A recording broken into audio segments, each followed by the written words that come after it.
each other, then something's wrong.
Artemis, Artemis, Artemis, Artemis, Artemis, Artemis, Artemis, Artemis, and Starship, which is also Artemis. Roll the intro.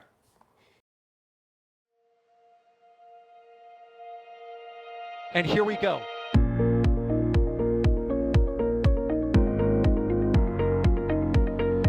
There's the W. Here's ignition. Roger, roll, Atlantic. Doubling up. Did he just do a Kerbal? Back to the moon and beyond. Put that in the big bag, Jingle. Back at home, we all have a lot of work to do, but from here, it sure looks like a perfect world. Propulsion continues to be normal. We did have an observation. Equination. 343 unfolds to go. It's orange. Water towers can fly!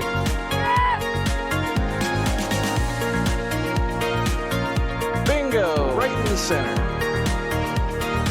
Where's Jacqueline? There it is! That was surreal. That's not what we want to see. No! Oh my God. Yikes. You bet. Sure. We don't need any more of these.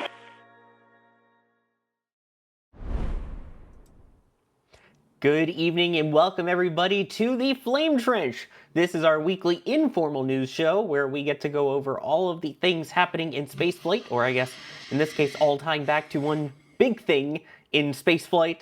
And we also get to talk with you about it and answer your questions and share our opinions, and things will likely get very spicy and go off of whatever rails seemingly exist. I'm Sawyer Rosenstein. I will be your host for this week. But as always, it is not just me. As my predecessor used to say, I am joined by a competent cohort of co-hosts. And joining me today, fresh out of the blizzard, is EJ. How's it going, EJ? It's going. It's going. It's going. How about you? I'm doing fine. Everything's good. I'm not cold. It's snow. There's a lot of it. I mean, you're right. I'm not cold, that's for sure, because I'm here in Florida, and it's gorgeous. And I know someone else that will agree with me on that, who's also here in Florida, and that is Max Evans. How's it going, Max? Well, Sawyer, you say that. I've also been very cold for the better part of the past, 4 or 5 days. It's been rather chilly for Florida weather. But yeah, we actually have a lot to cover this week, but it's all, again, like you were saying, Sawyer, it all kind of ties back to under one big orange umbrella. And we actually got a decent chunk to talk about that came out today before, I guess, now. So we actually had some time to prep and go into it. So looking forward to it. Oh, yeah. So all of that, it's going to be a lot of Artemis talk, but we have a lot of other things to talk about, including the Starship program and how that all ties in with it. And joining us for that will be Ryan Weber. How's it going, Ryan? How's it going, Sawyer? Yeah. It's actually pretty warm here in Minnesota. It's like 50 degrees today, although it's supposed to get a couple inches of snow tomorrow. So, that's the normal. But I like the cold, unlike some people on this stream. But anyways, yeah. How's it going? Hey Going man. good. Look, all right. I don't mind the cold. Okay, 3.5 feet of snow. That is another story. That is a lot of snow. That's a lot of snow. That's a lot of snow. And snow blizzard, like hurricane blizzard, like 70-mile-an-hour winds in the middle of the snow. That was not fun. The cold, I don't mind. All right. So you might say the cold never bothered you anyway? Just come on. We'll do the next thing. Jeez. Anyway, of course, if you have questions, you can tag us at NASA Spaceflight or at NSF, and we will do our best to answer as many of your questions as we can. Normally, I say please try and keep the topics related to what we are discussing, but I think there's going to be an overarching theme of today's show, so it's going to be a little looser than usual on that role. Is you raising your hand? Sawyer, I'm raising my hand because you forgot Max. to thank somebody. You forgot to thank somebody. No, I didn't. No, I totally thanked yeah, you're everybody right. I'm that's sorry, on my camera, bad. and we My bad. never thank the producers of these streams, so we would have no reason to thank Jay Keegan for pushing the buttons and pulling the levers today. Sorry. Nope, we're not going to mention his name at all. Nope, no Jay Keegan. Anyway, let's get things started off here. So, let's start with Artemis. Probably stick with Artemis for quite a while and tie it in, but let's start with what happened a little bit earlier this week, And the Artemis 2 campaign is moving just in the opposite direction, aka back towards the vehicle assembly building. EJ, this one's for you. Okay, so the Artemis 2 stack did roll back to the VAB. We covered it here. It was a great stream. It was a good time, except for the fact that it was rolling back into the hangar. That's generally not what we want. Now, what happened was that after SLS's wet dress rehearsal 2, which basically went perfect, right? The teams were having problems initiating gaseous helium flow into the stage. Sticky valve or something. That was in an area of the vehicle that they couldn't get at out on the pad. So unfortunately, they did have to roll back to the VAB so they could access that helium system. Now, that means that March is basically off the table for SLS, which is not great, but it's not all bad, because if we launch in April, we could potentially see a daytime launch. That's not a bad thing. I'll take that. That's fine. But I mean, it really, the question is really like, how long is this actually going to take? How long are we going to be in the VAB? How long is this thing going to fix? Can you test it in the VAB, or do you send it out from the VAB? How is it going to potentially mess up the seals? I mean, the NASA has decided in a press conference, the press conference that happened a little bit earlier today, which we'll get to it, guys. Trust me. We'll explain the situation and then we'll get to it. That's what Sawyer meant by we're going to kind of be, going all over the place. The press conference this morning, they said they're going to switch out the seals on the liquid oxygen tail surface mast umbilical, but not the liquid hydrogen one, because they swapped those out on the pad. So who knows? John Honeycutt, the SLS program manager, did say in the past that, he did hint at rollback being the issue with roll out to the pad being the issue, potentially being why the seals break. So, or the seals didn't seal and they had that leak rate that caused wet dress rehearsal 1 to not happen. And then they clogged the fuel filter and then they got it, right? So who knows? Like, it's definitely April, but we just don't know when. I mean, Sawyer, I'll pass it back to you. You think this thing's going to go in April? I really think it's going to depend on how long they spend inside the VAB and how intensive that work is. Because keep in mind, they're going to have to fix the seal, find out what the issue is with the helium not going into the vehicle, fix it, try and test it inside the VAB and do that, all while they're also working on the flight termination system, changing out the batteries on those, things that they were going to be doing out at the launch pad, but now that they're rolling back to the VAB, they're going to do while they have easier access to those work platforms. There's still a lot of question marks. So is it going to be in the VAB for a week, 2 weeks? We don't know. And then keep in mind, they're also going to want to do testing back out at the pad. But what kind of testing? How intensive? Are we talking another full tanking test? Are we talking another full wet dress rehearsal? Are we talking about something specific just for the helium lines? All of that, I think, is going to be the deciding factor. So I think the beginning of that April window is going to be really, really tight. They want to try and make that. So maybe later in that early April window. Also, I think to try and save face a little bit, they want to try and hit that early April window, because moving it to April 30th, which would be the start of the next window, and we don't know what the actual dates are for May, because they haven't put that out publicly, because they're so confident in that no later than April date. I think it's going to be really tight. And can I just say, like, really quickly, how quickly we got the rug pulled out from under us? Like, literally morning after the wet dress rehearsal press conference, where they said everything went great, the vehicle was ready, the moon's calling us, all that jazz, trying to hype everything up. And then the very next morning, hey, rug pull, roll back to the VAB, quite likely. I think the ideal goal for them right now is about a week and a half inside the VAB, but this is just my opinion. That seems really optimistic, because hopefully by now they have a lot better idea of what hardware either needs to be swapped out or just repaired. because of course with the issue occurring on the interim cryogenic propulsion stage with the ICPS, that is not NASA personnel working on that. That is built and maintained by the folks at ULA, or the United Launch Alliance, and that is then accessed through the LVSA, or the Launch Vehicle Stage Adapter, which can only be accessed via the work platforms in High Bay 3. And that's why they couldn't perform the work needed or the inspections needed over at the pad. So I think, April seems a bit optimistic, but I think just judging off of the time frames that we saw with the first rollout and the first targeted launch window back in February, this month, which would have been earlier this month, they can roll out about a week and a half before the window opening, for them to have a real chance at actually getting off the ground on time.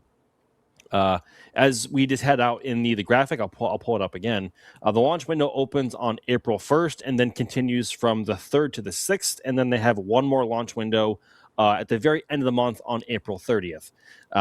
So we'll see if that holds. I'm honestly really not holding my breath. I will start getting a little more anxious come maybe second week of March, when we either do or don't know the nature of the problem. So I'll have to wait and find.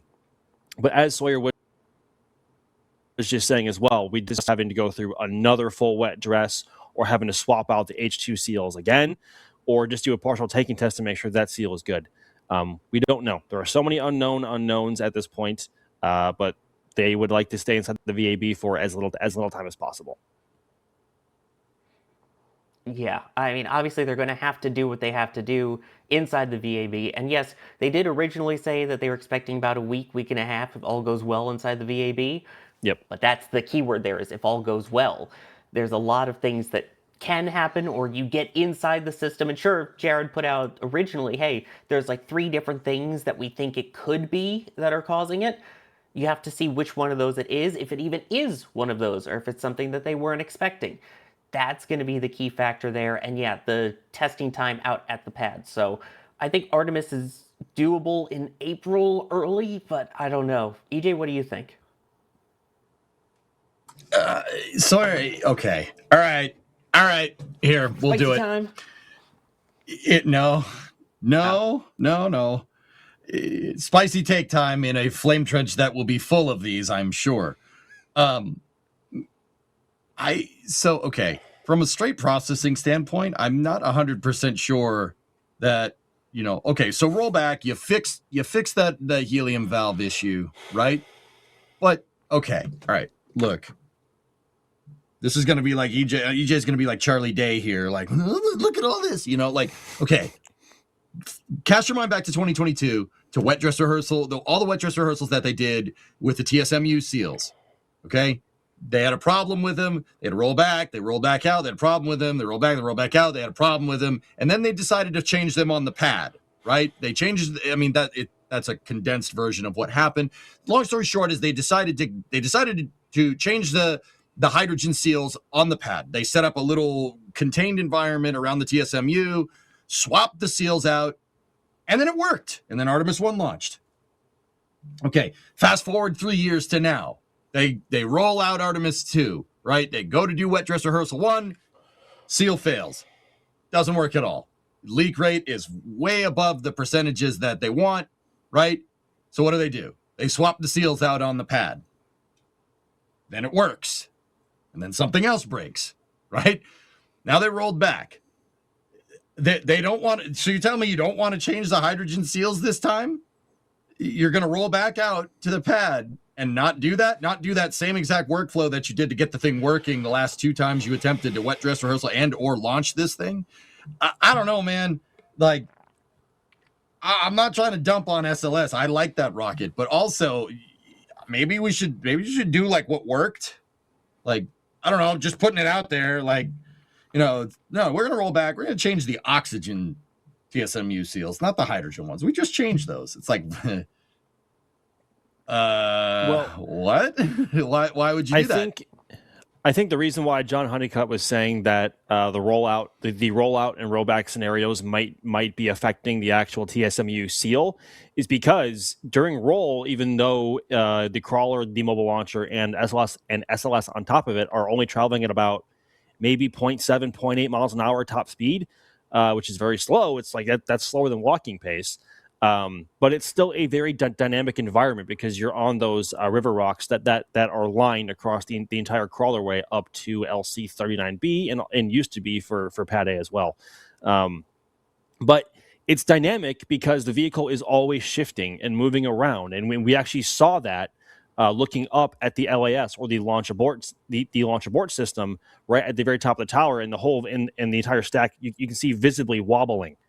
And of course, whenever there's movement, any bit of supercritical seals in there is also moving as well. Maybe not that much or to the extent that the top of the rocket was, but there's still movement there. And those seals are incredibly sensitive and are very prone to, what's the word I'm thinking of? They have a very, very low tolerance. Otherwise, they will leak like crazy, especially with LH2. So maybe they can just swap it out back at the pad just to try and avoid that and do a partial tanking to confirm if that all is well. But it's not entirely unreasonable to believe that the rollout and rollback scenarios are partially responsible for the seals not properly being held up. But at the moment, the ICPS is the main point of conversation, which I didn't think would ever cause an issue because it's always been the most reliable part, you'd think, of the entire SLS rocket, with it having flown throughout the entire Delta IV program. And also for parts of Delta 3 as well. But it's been around for a long time, but so has the rest of the rocket. But because it's a lot smaller of a piece and built by ULA, we figured it would not give any issues. But of course, here we are talking about it. Yeah, it's. I mean, like, sorry, hold up. Like, yeah. What I'm getting at is, like, you know, the premise of your question was asking me, you know, like, do I think it's going to come? Are we going to get the beginning of April? Now, like, just to sum up, right? The later halves of every month, guys, they can't launch because of the recovery conditions. They want to recover the capsule during the day, and you know, like, this isn't the biggest reason, but you know, the moon has to be in the right place. Kind of important if you're trying to shoot the moon, that it has to be there. So, you know, they're most likely targeting the beginning of April. But what I'm getting at is, like, you're not going to get at it by not doing the same exact thing that you did to get it to work the previous time. You know, like, I don't know, man. If I had to put my money on, I'd say mid-April, like at the end of the April launch window. But I mean, sorry, you said it yourself. They haven't even given us a May window because they're so confident it's going to work. Well, okay. I mean, yeah. If you want to, all right, if that's how it's going to be, like, but I'm like, why not just do what worked before? You know, like, you know, I feel like I'm, you know, Bob Slidell. Like, why don't the customers just take the specs to the software people? You know, and are engineers not good at dealing with customers? Like, that's kind of what I'm getting at, dude. I don't think it's going to get the top part of the window in April. I really don't. Like, not if you're going to do stuff like this. You know, and who knows what other surprises there are? Because Max, you said it; it's a Delta IV stage, but the Delta IV wasn't known for being reliable. Like, I love Delta IV; it's a great rocket, lights itself on fire off the pad, super cool. But also, anybody that's like, if you guys went back and covered Delta IV launches, that thing scrubbed all the time. NRL 44, anybody? Right? But Delta, it's a very reliable rocket. What's not been reliable and dependable has been the ground support equipment, or the GSE, which has been the cause of a lot of the issues that we've seen in the past, especially with the painful NROL 44 mission that we saw back in mid and then late 2020, with how long that one took to get off the ground. But yeah, it's a very large rocket. What? Say? No, I was agreeing with Chad. I have people skills. I'm good at dealing with people. Anyway, go ahead. Sorry. No, it's just it's really unfortunate. But hopefully the personnel at ULA can get on top of the issue as fast as they possibly can. because this whole thing is honestly just a really bad PR look, despite how amazing it was to cover rollback and how great the views were. Did you just It's say not a ULA great and look. fast in the same sentence? Oof. Well, if you're talking about injecting Ooh. nozzles, then yes. Yeah, No. That's Northrop Grumman. That's Northrop Grumman. That wasn't a ULA problem. That's a Northrop Grumman issue there, my friend. I know, Hey, but man. it's on a ULA rocket. Who Just hit the saying. launch button? Northrop Grumman I didn't hit the know. launch button, all right? Yeah, Oh. ULA took their testing as valid and said, yeah, we're good. Oh, dear. Anyway. Also, thanks Yeah, for bringing this up, Jay. Really, really appreciate bringing back the horrible memories. Yeah, for real. Oh, my goodness. Was this the one after engine ignition? Was this one where it was at T-minus 7 seconds? Oh my God, Jay. It's hard to tell because they were all 3 launch attempts were at night, so it's hard to tell from this angle. Oh, dear. Okay, this was the one where it actually lit up the engines and then didn't go at T-minus 3 seconds. Yeah. Yeah, I think one core began to fire the RS-68 and then just like cut completely. Oh, my goodness. Which, yeah, once you fire an engine up, you have to replace it if you don't launch. Yeah, that was... Anyway, still. So the other thing to keep in mind with the launch date, though, is that, if I remember rightly, this was a congressionally mandated thing going back to the previous NASA administrator of, we will send humans back around the moon and launch them no later than April of 2026. Which, if that's the case, of course, then you get the worry of launch, go fever, go itis, whatever you want to call it, of having to meet that mandate. So I don't know, maybe with the change now in the architecture from Artemis 2 to Artemis 3 that we'll talk about later, maybe they ease that up a bit. But the fact that they have been so adamant that they literally only have one date listed for, I believe it was launch campaign 20 is what Philip was saying. April 1 is launch campaign 19. It's kind of mind-boggling. I mean, so I think Lori was the one to confirm in the wet dress rehearsal presser that there are windows in May and June. They just haven't had the time or resources to specify exact windows and when and what days yet, or at least publicize those. Obviously, they can launch every single month. There is a window every single month. It just depends on where the moon is compared to the Earth. I mean, for us, I shouldn't say for us. For me, I have been saying that selfishly, I hope it pushes to April because there are 2 daytime windows at the beginning and the end of April. And we just may get that question mark, maybe. But if it pushes to May, I think that pushes farther into the afternoon. So that wouldn't be the worst thing in the world. I don't know if I should be saying this as well either. A couple of people that I have been talking to who may have relation with the Big Orange in High Bay 3 haven't exactly been exuding the most confidence for a quick turnaround to get her back out. But that's neither here or there. Yes, and no, SLS is a very big leaker. We have seen. Was waiting for the joke. There you go. Thank you. There's the layup and there's the low hanging fruit. Anyway,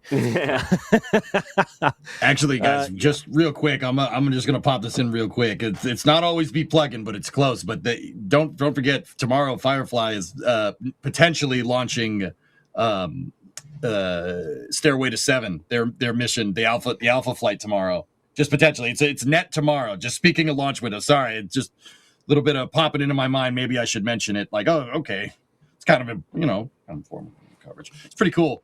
Pretty cool. Speaking of leaker, yeah, which yeah. So just a reminder there. Hey, sorry, we were talking about launch windows, and I was like, oh yeah, the hamster Speaking wheel started going. I'm like, oh yeah, launch windows, yes, tomorrow. Yeah. Which is cool. And of course, we're also watching Haste right now, which is in a weather hold currently over in Virginia for a really cool suborbital mission there we've called That's Not a Knife. So lots of fun things that we're keeping an eye on in the launch game within the next 24 hours. And I think Japan also has one too. So if you're not following Next Spaceflight so you know when all these are actually happening and to tune into all the live streams, you totally should be. Anyway, we have a poll going of if we think that April will end up being one of the launch dates for Artemis. Will it launch in the month of April? And right now it is 60-40 yes to April. And keeping in mind that means the 1st, 3rd, 4th, 5th, 6th, or 30th, of which the 1st and 30th are both daytime launches. So I don't think they're going to hit the 1st. I'm just going to say it right now. Oh, come on, Sawyer. If they say that they're talking about April 1st, then they're joking. But for later in the window, maybe the 5th or 6th they'll try. But I think 30th is extremely plausible. It's the 1st or the 30th. There's no in between because those are all after the sun goes down. We don't want that. That's bad. That's bad for cameras. Bad for visuals. Being very selfish here. I know. Anyway, it's already pushed. It's already pushed likely at least 2 months. We can ask for a little bit more. Right? That's how that works. Can always ask. Doesn't mean they're going to give. But if you don't ask, you don't receive. Also interesting to note, we were worried that in February, oh no, it was going to be on the Super Bowl. If it goes March 1st, that's Easter Sunday, I think. Yeah. You know, it's just a shame that, it was going to go on the Super Bowl and then it scrubbed and then the Super Bowl also scrubbed too. No, it didn't. It happened. It was great. I loved the outcome of that. No. I loved that outcome, EJ. I don't know what you're talking about. We were all on vacation, man. I see someone asking, why can't you predict the post-April launch time if the position of the moon is the defining factor? Well, there's multiple defining factors. I think it's worth remembering here. Yes, the moon position is important. Yes, also being able to photograph the parts of the moon that you want to in light is important. But the biggest constraining factor besides moon location is basically daylight, is how long Orion can be eclipsed. It is a maximum of 90 minutes that Orion is allowed to be inside a shadow, give or take some time. I'd imagine there's a little margin, but they don't want to do more than 90 minutes because of the fact that, hey, your vehicle is solar powered. And sure, you've got some batteries on there, but you want to be able to keep charging them as much as possible.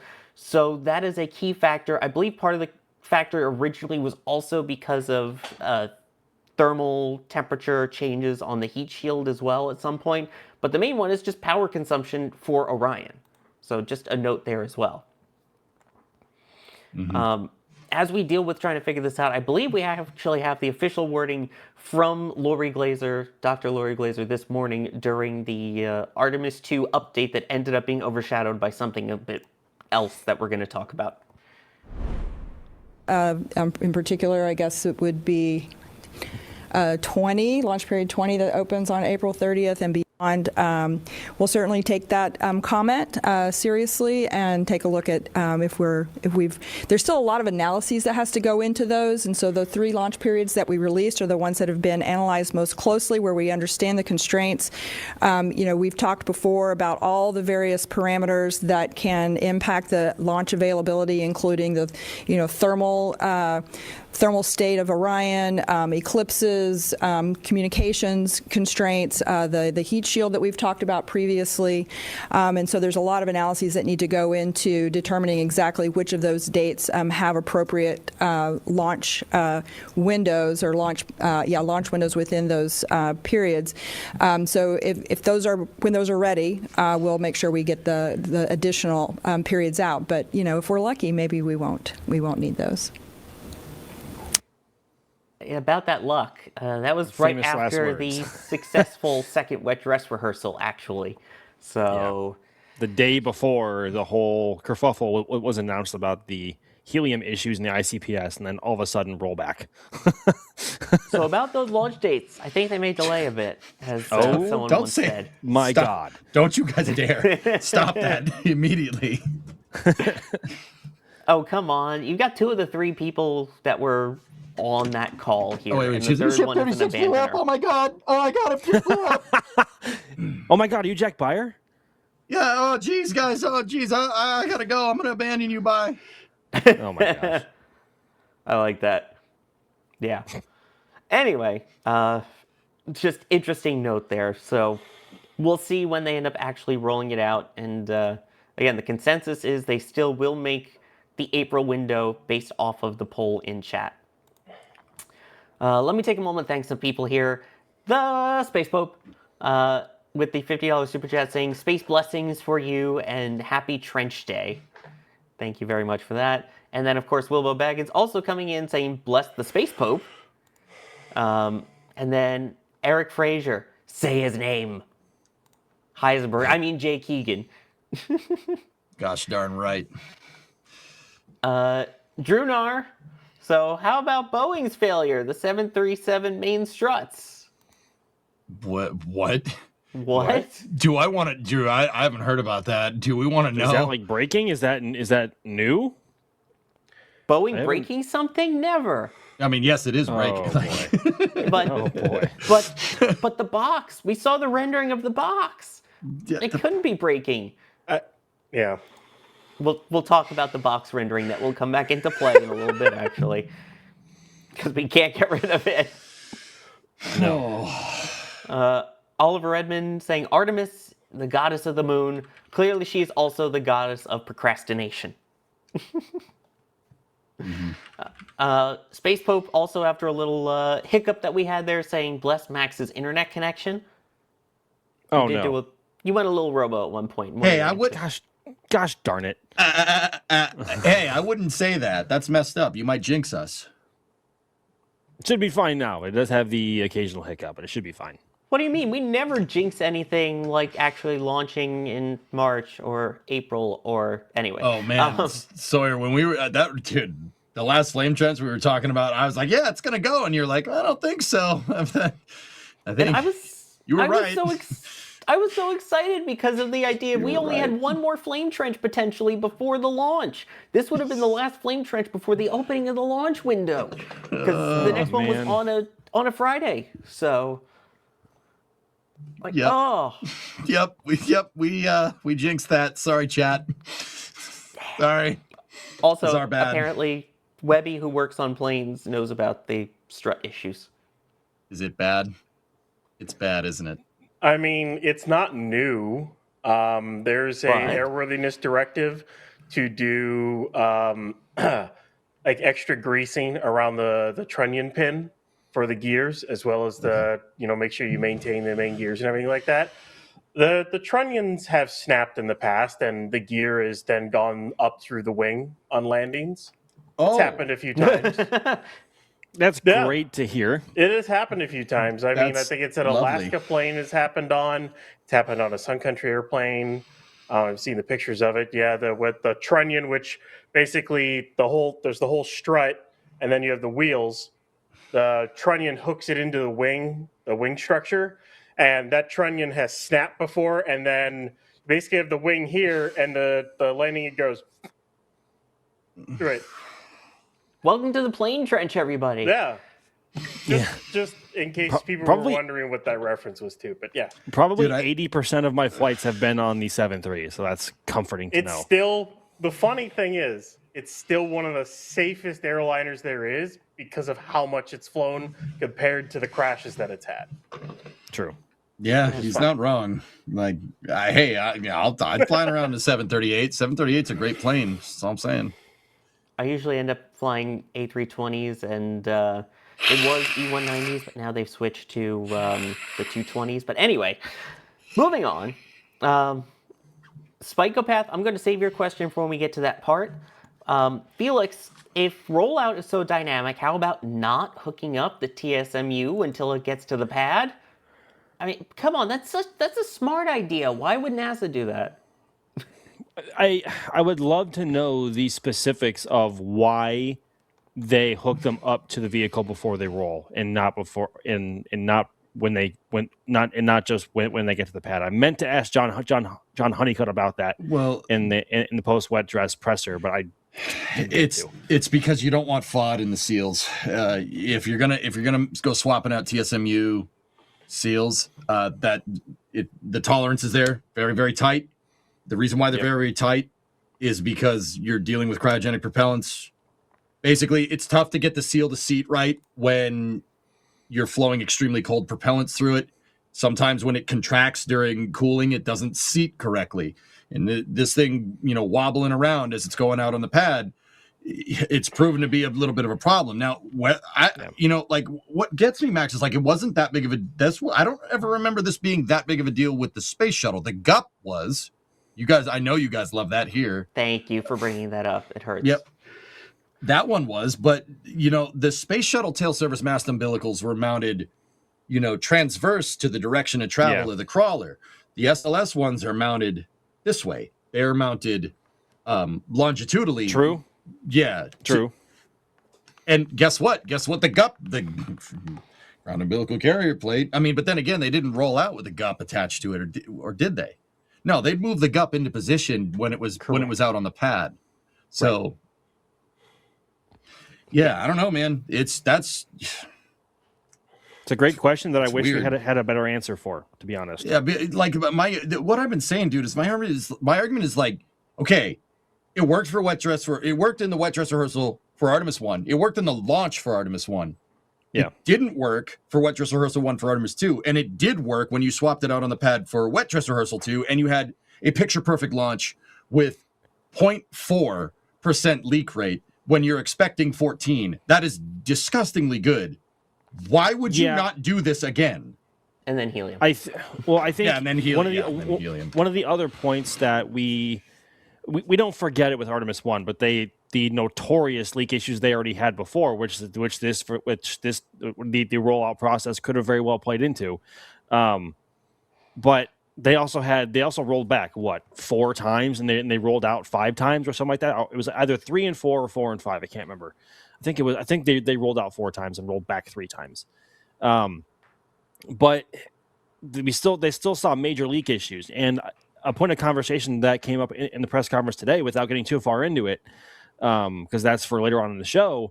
When you have a flight rate of every 3 or more years, as Jared said in the press conference, those skills atrophy. You don't forget how to do something, but maybe you kind of do. Maybe you kind of do. I don't know. But I wish I had a better answer for that. I really do. Yeah. I wish all of us had a better answer for that. Yeah. But so far, NASA has at least provided that one not so super high resolution image of the TSMU leak spot. So yeah, there's that. The 8-inch line and the 4-inch line. The 4-inch line. Yeah. Let's see. Laser Tech gifting 10 Red Team memberships. Thank you very much for that. Oh gosh. Michael Fleming saying new merch should be created. Blame it on Max for his repeated pleas to the launch gods for an April launch. Yep. I mean, okay, if it does launch in April on one of the 2 daytime windows, you'll have to thank me. But it could have already been launched and returned by now. But Max is That's not my fault. Who's the one? Oh, I hope it delays till April. Oh, I really hope it delays till April. Says the S word so that it tries to move to April. Okay, in my defense, I said selfishly I'm somewhat secretly hoping for a push to April, but I think it's going to go in March. I've said that publicly on the record. Anyway, blame Max. I mean, like I said, hashtag blame Max in chat if you agree. Mm-hmm. Mm-hmm. Anyway. And then Captain Q's saying, by the way, I bought the Ego.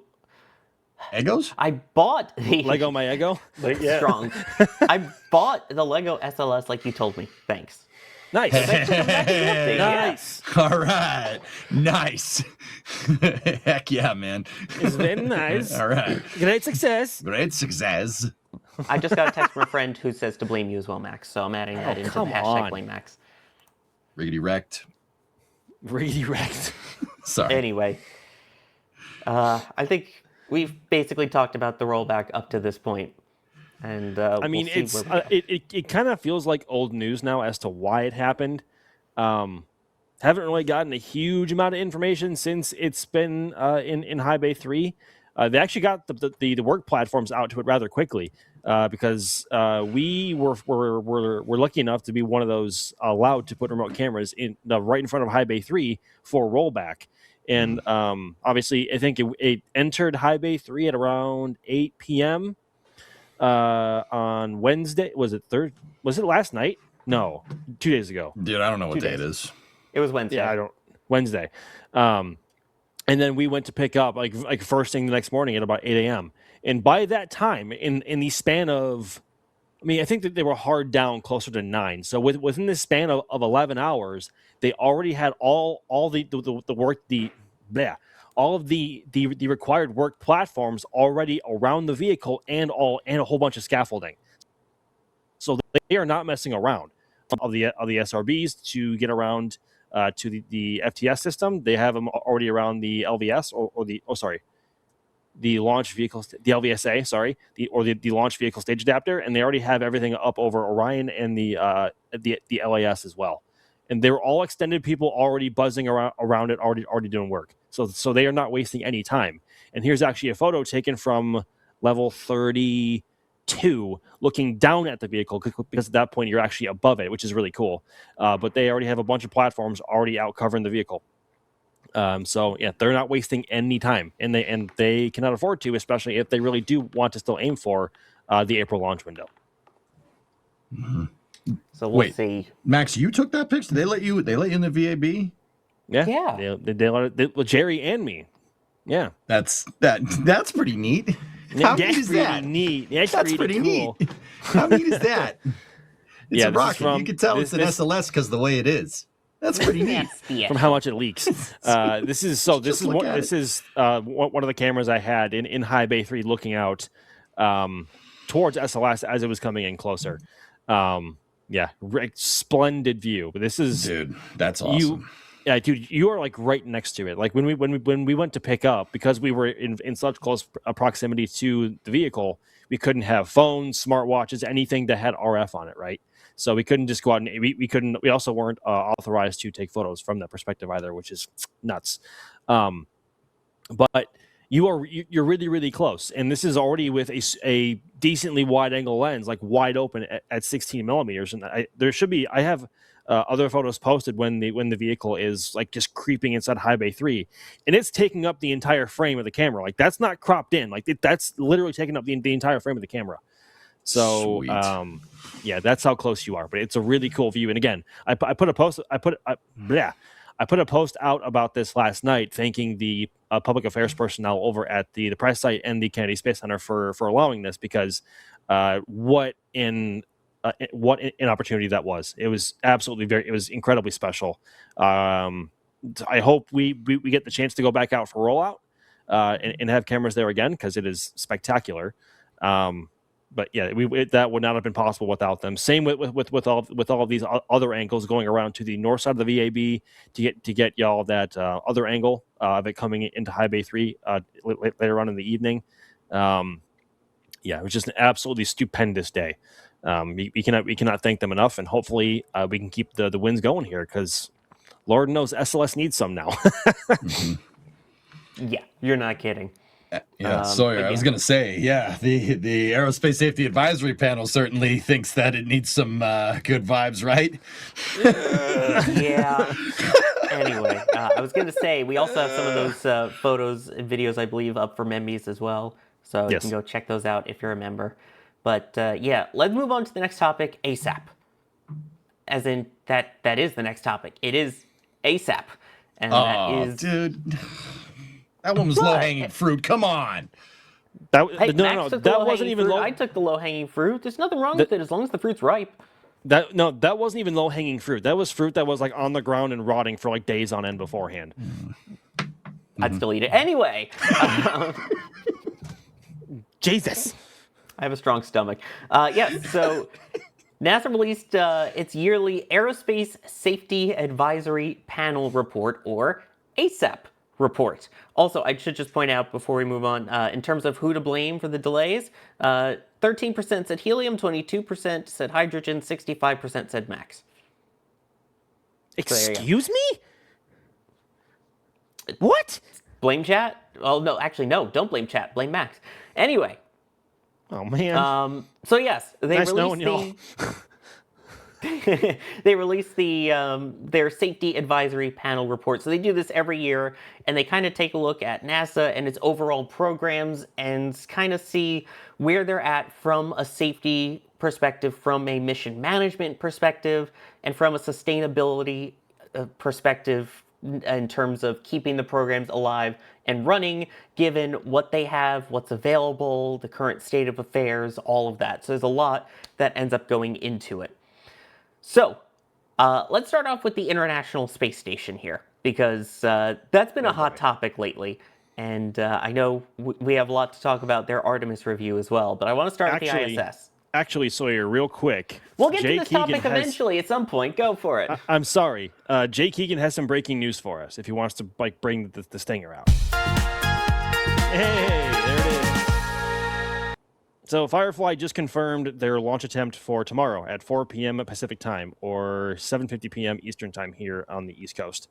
So yeah, all is looking good, and they are chugging ahead for a launch attempt tomorrow. And also, you're going to be bringing a live stream production in partnership with Firefly, which is really, really cool that they allow us to come back and do that again for them. It's a really cool treat. I know we have a team of people over there on the West Coast supporting it, and also in Austin, making sure the live stream goes well and that everyone is happy with the views, and hopefully for a successful liftoff. So very exciting stuff coming up, hopefully tomorrow, if all goes well. We are so back. We are so back, baby. Yep, the NSF team is out in Austin and Vancouver providing those launch media production services for the event. So it'll be exciting. So keep an eye out for that. Now we have a launch date, at least, for tomorrow. Cool. Anyway, Sawyer, I haven't heard this safety advisory panel thing, so jump back to this. I actually, Yes. I want to listen to this. I'm sorry to cut you off, Sawyer. Do it. Come on. Yeah. Do it come on, now. What are you waiting for? Sorry. Anyway, so let's start with the ISS side of things, and then we'll go over to their SLS comments, because those are also very interesting and very timely now, more timely than originally thought. So in regards to the ISS, that is listed on theirs as a serious concern, was the wording that they used in regards to the safety of it. So, of course, they talked about the fact that, hey, we're amazed that the ISS has done as well as it has, that the ISS has not had any major safety issues or risks in the 25 years that it's up there. They also commended the way that NASA handled the Crew 11 issue, which we now know it was Mike Fink, who had a medical issue on board, and they ended the Crew 11 mission early. So they commended basically all the way that the leadership has handled that. However, they point out the fact that the ISS is old.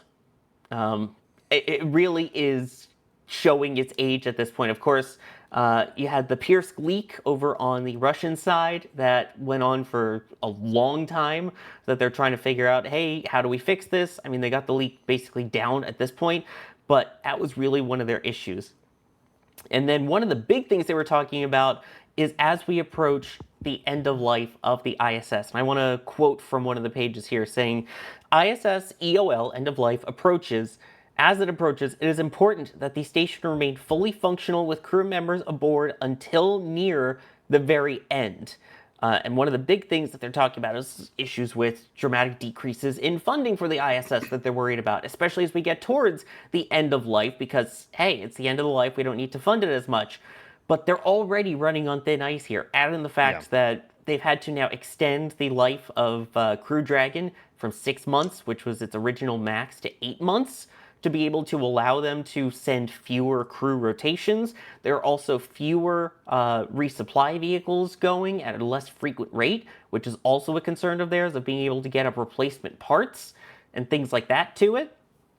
And that's one of their main worries about that, being able to sustain all the people, all the experiments with an aging station, because there's a so short supply of extra supplies that, hey, if something were to break, we'll just send it up on the next resupply vehicle. We saw that even with the crew flight test. They had a bathroom issue, so they were able to send up a replacement part on crew flight test even, because they had something going up that could launch it. They also have a lot of other things on board the ISS that are getting old too, such as the spacesuits that they have on board. Those are basically 40-year-old technology at this point. And they had mentioned, oh, there was going to be a new spacesuit that was going to be coming into place with commercial partners that were going to work on it to replace it. And then that never ended up happening. So they're still stuck with these old parts, and there's been concerns about these spacesuits for a long time now of leaks and issues, of course, going back to Luca Parmitano with the leak in his helmet that almost drowned him. That was a big concern. There's a couple of spacewalks they've had to delay because of cuts and issues inside the spacesuits as well. So all of that is one of their concerns, and also the fact that the workforce is decreasing. So Jay, if you check out page 14, they did a really interesting thing in terms of the amount of workforce that they have had over the course of time and the changes that have happened with it. Basically, in trying to keep the ISS staffed with people, they also need to keep it staffed with people on the ground to support it. And that has gone dramatically down from what they saw at the beginning of the ISS program to where they are at right now. And of course, it goes all the way back to Apollo, where obviously everything was all in on Apollo, had the entire workforce on it, the entire budget on it. There you go, you can see there. And then we get into the Enterprise testing, where it kind of flattened out a bit. And then obviously after issues with the space shuttle, it went down. And then you see where it is with the ISS number there, that 1998 number, ISS launch. And you see it was already getting lower and lower, and now look at the 2026 steep drop there. Woof. If that doesn't send a worrying concern about being able to support it, I don't know what else does. I mean, it's nearing to be a 30-year-old piece of hardware at this point that's been in constant orbit, constantly going through temperature changes, pressure changes, vehicles arriving and departing. She's an old girl. She's certainly showing her age. Especially when you compare the station, even though it isn't a fair comparison to compare the ISS to the Chinese Tiangong space station, because the Tiangong is far newer. But again, it's really showing its age and its hardware with what the crews have been reporting with, like smells and the amount of small things that they've had to fix on station. The spacesuit's becoming a bigger and bigger concern. And 2030 doesn't seem far away, but it seems a lot of time. It seems like with the steps that NASA is already taking to reduce the wear and tear on the station, 4 years is a long time. And if they are going to, if the workforce supporting the ISS is going to continue to decrease at the rate that it has, I am a little bit concerned. That's, I think, the most that I can say.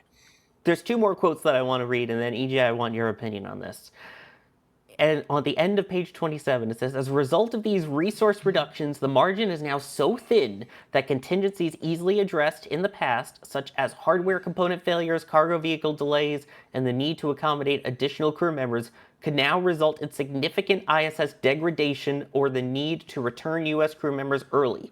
The ultimate worst-case scenario is that the ISS becomes uncontrolled and a tumbling re-entry cannot be prevented, leading to safety risks to humans on Earth. The ASAP's assessment is that the ISS program has been pushed to the brink of safe operations by significant budget cuts. As long as the ISS continues to support astronaut activity, funding must be sustained and may need to increase both to mitigate degradation to the aging and to support end-of-life activities like developing, testing, and deploying the U.S. deorbit vehicle to support safe termination. Ouch. That's pretty strong wording there. That's pretty gruesome. EJ's face on this, I think, is telling the better story. Yeah. About the whole thing. Oh my God. EJ, what are your thoughts? So ASAP always says, the Aerospace Safety Advisory Panel guys always says the worst case scenario. And that's dude, I don't think, I've read a lot of ASAP reports in my day. I don't think I've ever heard one that particularly like gruesome, like oh yeah, no, the ISS could just careen out of control, tumbling, and could kill everybody on board. It's like, what? Wait, what was that last part? Like, dude, I don't know, man. Okay. Here's what my gut's telling me. Put a fork in it. We got our money's worth. Got our money's worth. Paved the way for commercial crew. That's awesome. Put a fork in it. Pay Vast or Axiom to get their modules up there sooner rather than later, and just be done with this thing before it kills somebody. Like, if ASAP is saying it, like, who am I to disagree, right? Like that. Like, if they're gonna, like, they usually don't invoke like that, like, type of carnage in their reports. Like, if they're saying dump it, I'm like, okay, dump it. You know what I mean? Just throw it out of bounds. Bye-bye. For them to be blatantly explaining or just openly explaining the possibility of it losing control, tumbling, and entering an uncontrollable reentry, that's quite the statement. That's no joke, dude. That's no joke. And just as a reminder, the station, for the most part, has up to 4 control moment gyros, or CMGs, to help control its orientation and maintain its orientation every single orbit. It can maintain different orientations depending on if, say, a spacecraft is approaching, or they have to perform a boost burn to raise its orbit, because it does have to do that once in a while. But at least on the US segment, they have no way of boosting the station without an actual spacecraft being there. And the greatest example that we have seen so far of this have been a combination of Cygnus and the Immortal Dragon from the CRS-33 mission, which had boost modules inside of its trunk to help boost its orbit. It was actually on station for, I think, 7 or 8 months, which is far exceeding what Cargo Dragon has done in the past. Usually it's like 2 to 3 weeks and not like 7 or 8 months. So, I mean, the Russian segment does have its own onboard thrusters and fuel system, mostly with the newest Zvezda module, which was also problematic when it first got to station in 2021. But yeah, it's not looking good for it, because it's about the size of a football field. I mean, if you have no way to really help control its orientation or have a reliable way to help boost its orbit once it's getting kind of low, you're going to have to abandon it at some point, and it's up to greater powers that be as to where it comes down. Yeah, I wouldn't leave that up to chance. That thing weighs 400 tons. No. Well, it has a 400-ton mass. That's not something you want to, just be like, it's fine. Yeah. Also, I don't think I've ever seen an official NASA report that wasn't related to a tragedy say pushed to the brink of safe operations. Yeah, that's extreme. That's pretty telling. That's extreme. Yeah. You probably should, like, not keep operating that for much longer. Like, well, I mean, which actually only 4 more years, but still 4 years. And so the current plan to deorbit the station is to use a beefed up version of Dragon with a much larger module, and it has a whole bunch of Draco thrusters on the back of it. I can't remember how many exactly, but that is what is going to be used as a vehicle to safely deorbit the station. So is NASA going to call on SpaceX to accelerate that program and do it sooner? Or are they just going to let it play out and just kind of tackle or put out hypothetical fires as they come, right? Because at the moment they've been taking one problem at a time, but if they're having multiple problems come up, that's going to be a lot to tackle, especially with a decreasing workforce to support it. So by all accounts here, they think the circumstances keeping the ISS a safe environment are certainly being depleted. Yeah. It's interesting. And by the way, you were pointing out the 4 gyros. It was originally 6, but then and they only keep like 2 or 3 working at a time, just in case they lose one almost or like 2. We could see the numbers of the control moment gyros in action. I believe we have some. There it is. There's the data of how those control moment gyros have been working recently, and it looks like it's updating. That's updating in real time, isn't it? Yeah. Okay, that's Look at this graph. Look at this graph. Yeah. Every time I look, it makes me cry. Nice. Oh, God. But yeah, so that's what they had to say about the ISS itself. And Mighty Unlikely asking, has any next-gen space station showed a feasible solution for FOD protection, solar storm protection, cabin microbe inhibitors? That's a great question. And guess what? The report actually kind of touched on that, because guess what? Sorry, go. It also took a look at commercial stations, and the whole point of NASA saying, hey, we're going to transition to commercial space stations after the ISS, Commercial Lunar Development, CLD. And they went into that, and guess what? It's not great. It's not a great report either. They basically said it's kind of a mess right now because there really isn't a vehicle right now that they have set in stone.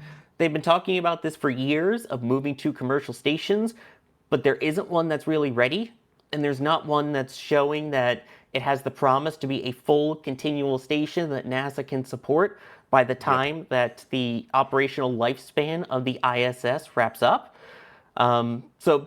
Basically that it lacks a transition strategy, and they called their transition strategy aspirational at this point, clearly lacking defined and executable path to transition before or immediately after the ISS end of life. And there's another, again, they really are not mincing words in this year's ASAP, and I kind of love it. No. I'm kind of here for the gossip of it.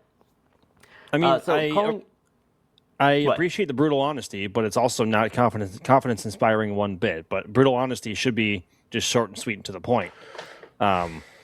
But yeah, so were you going to say something else there? Sorry, I was going to talk about that exact quote that was on screen. The panel's view is that NASA's transition strategy remains aspirational as it lacks a clearly defined and executable path to transition to a commercial lunar development before or immediately after the ISS end of life.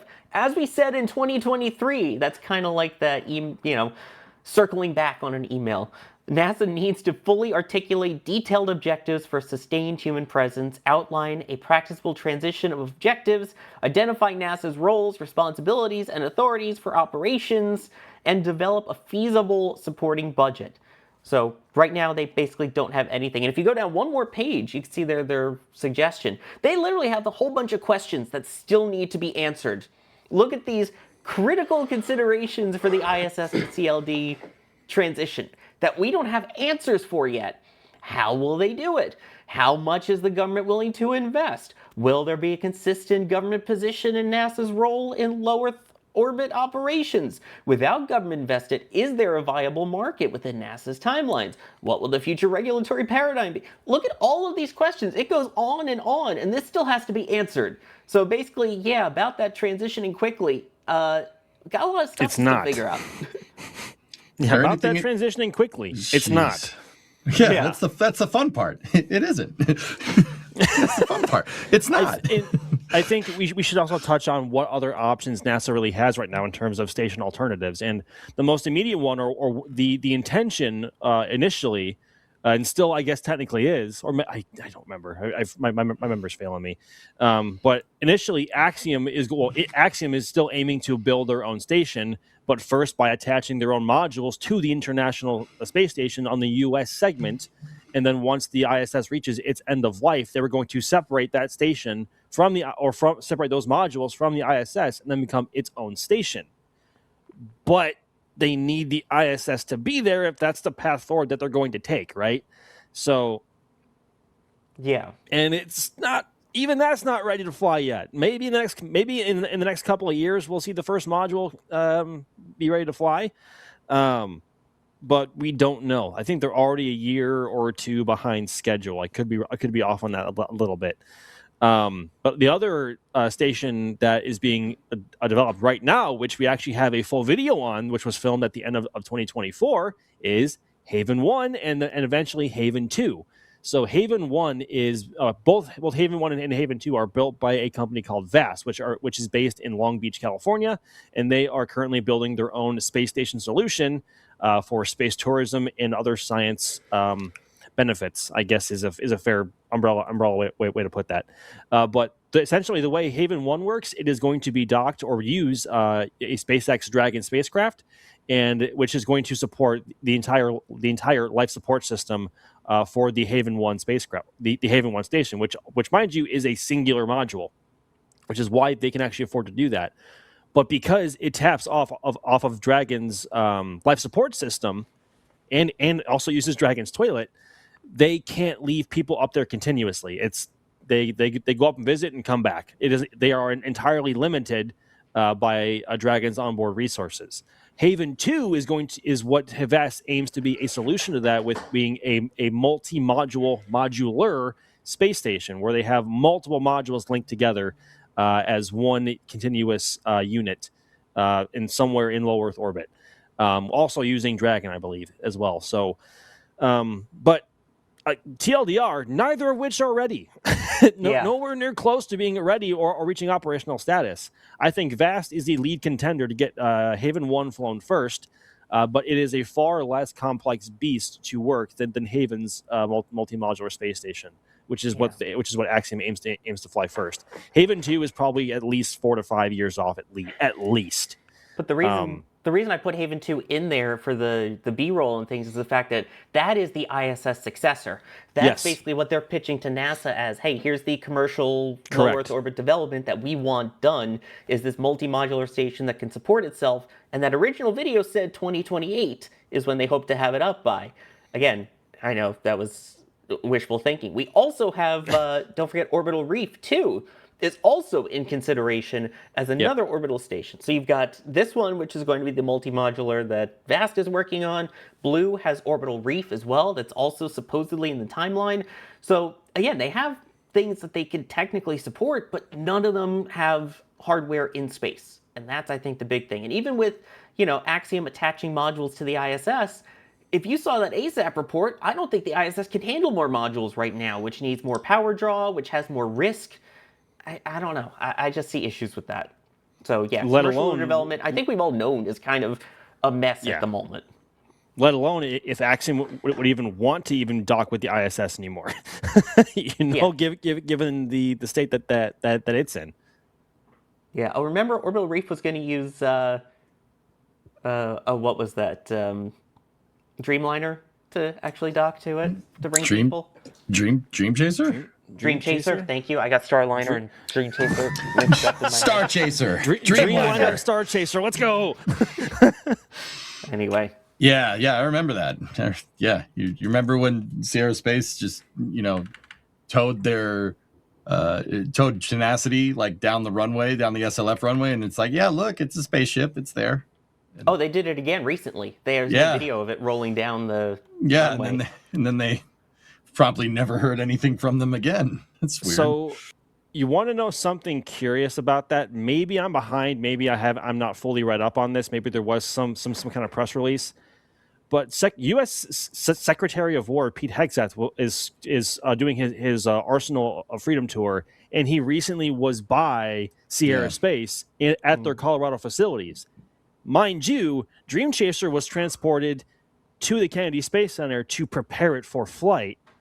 And guess what was in the background of the shots with Pete Hegseth? Tenacity. Yeah, they moved the vehicle that was supposed to fly. They moved so it back the company to Colorado. Quietly brought it back to Colorado without telling anybody, and hoped nobody would notice. Yeah. Also, it's not flying, is it, bros? It's not flying. It's not flying. No. After seeing that, no. Rocker 98061 was asking, any chance of Gateway becoming the new LEO station now that 1B is out of the picture? We can talk about that later. Yeah, but it's interesting, the idea of focusing, everyone's saying, well, NASA should be focusing on the moon and not LEO. That's the whole point of this, is to hand it off to someone else so NASA doesn't have to be in charge and just have a hand or a say or be able to get the benefits from it, but not ready for that yet. Which, by the way, there is a poll going on right now. Is Gateway dead? Nope, still happening, or it's as dead as the exploration upper stage. That's You can talk about that in a little bit. Yeah. Unless you want to get into the topic now. No, so the other thing I do want to talk about that they mention, of course, is the Artemis program. And like I mentioned in the cold open, Artemis. So Starship Artemis. Yeah. They talked about Starship as well in their Artemis plans too, so this is a fun one here. But let's get into what they talked about. So first off, Artemis 2, they are aware of all the safety concerns. Obviously, we've talked about the heat shield and the new re-entry trajectory and things like that. They're surprisingly comfortable with it. They are very happy with how mission management has handled things in stressful situations. And they've even actually taken the mission management team very conveniently after everything that happened with Boeing, because they did diss the heck out of Starliner in their decision making. apparently the team went through a whole training of how to handle mission management in stressful situations. So as much as the flight directors and the flight controllers and the astronauts train, apparently they're also training the mission management team ahead of Artemis 2 for how to handle these things in a stressful situation and actually respond appropriately to the public of what's happening. Minor detail. In terms of Artemis 3, they were not happy with the idea of Artemis 3 going straight into a lunar landing mode, which conveniently has been reevaluated after this release. So they basically said there is way too much risk to be attempting in a single flight, and that at present the panel has not observed a comprehensive plan to address these objectives or fully mitigate the related risks. So basically there were concerns over the future because they know that SLS in its current state is not sustainable, but there's also no replacement or clear solution identified for SLS other than NASA saying that things will change with Block 1B, which, again, about the whole Block 1B thing. That's also changing. Was that audio from Haste? NASA PM? Go. LD sub. LD sub is go. NASA TD. Go. Copy, all standing by for the go for the mission director poll. Okay. All right. I guess they're going to proceed with the count with haste. I was trying to time out my commentary here so that it would line up at the end of that countdown so we could commentate on that. But anyway, I'll get through my full ASAP story eventually. I've only been looking forward to this for the last 3 days. It's fine. No, it's fine. So, hey, I mean, there's 14 minutes until the haste launch here, so I'm here for it. Right. So basically, go off, King. So there was the issues, of course, with the Artemis 3 architecture. Another thing that they brought up specifically, and this is also why we have Ryan here, is they brought up Starship. They brought it up in there. The team went and toured to see the Starship and HLS progress down in Starbase, and they apparently had plans to discuss the HLS production with Starship and SpaceX, but that got delayed because of the government shutdown, so that's set to happen next month. But yeah, they basically said that their concern is the whole propellant transfer and the unknown amount of actual flights needed to do it, which they said is speculated to be 12 flights, but they don't even have a firm number of how many flights it's going to take for that on-orbit refueling procedures. They're saying that it's nice that they're going to be launching Starlink on V3 because that's great. They can use that to prove launch cadence and reliability of the launch vehicle, but it doesn't test any HLS systems once in an orbit. It doesn't have any additional cryogenic propellant issues. It doesn't have any additional fuel transfer issues that NASA is concerned about. So they're basically saying that that's a mess. But what's interesting, in addition to saying the fact that the development and test progress necessary for a version of Starship that has not yet flown in time to support a human landing mission within the next few years appears daunting and, to the panel, probably not achievable. Beyond this, the physics of landing a 6-to-1 height-to-width ratio vehicle on the uneven, poorly lit polar lunar surface seems questionable at best. That said, at this time, it is difficult to imagine another NASA contractor capable of meeting a challenge of this scale and pace as SpaceX. All right. Let's see. It is funny how they go through and they just like, yeah, this is going to be really, really tough. Yeah, it's going to be really hard to meet all these goals. Yeah, but if there's anyone who could probably do it, it's SpaceX. It's like, I mean, yeah, but they're all their points are valid with all the fueling issues and everything. They haven't touched a single bit of it. Heck, they haven't even made it to orbit. Right. Like, they haven't made it to orbit yet. So they're saying that in the next few years appears daunting and to the panel probably not achievable. And again, that was assuming that was going to be Artemis 3 landing on the moon in 2028.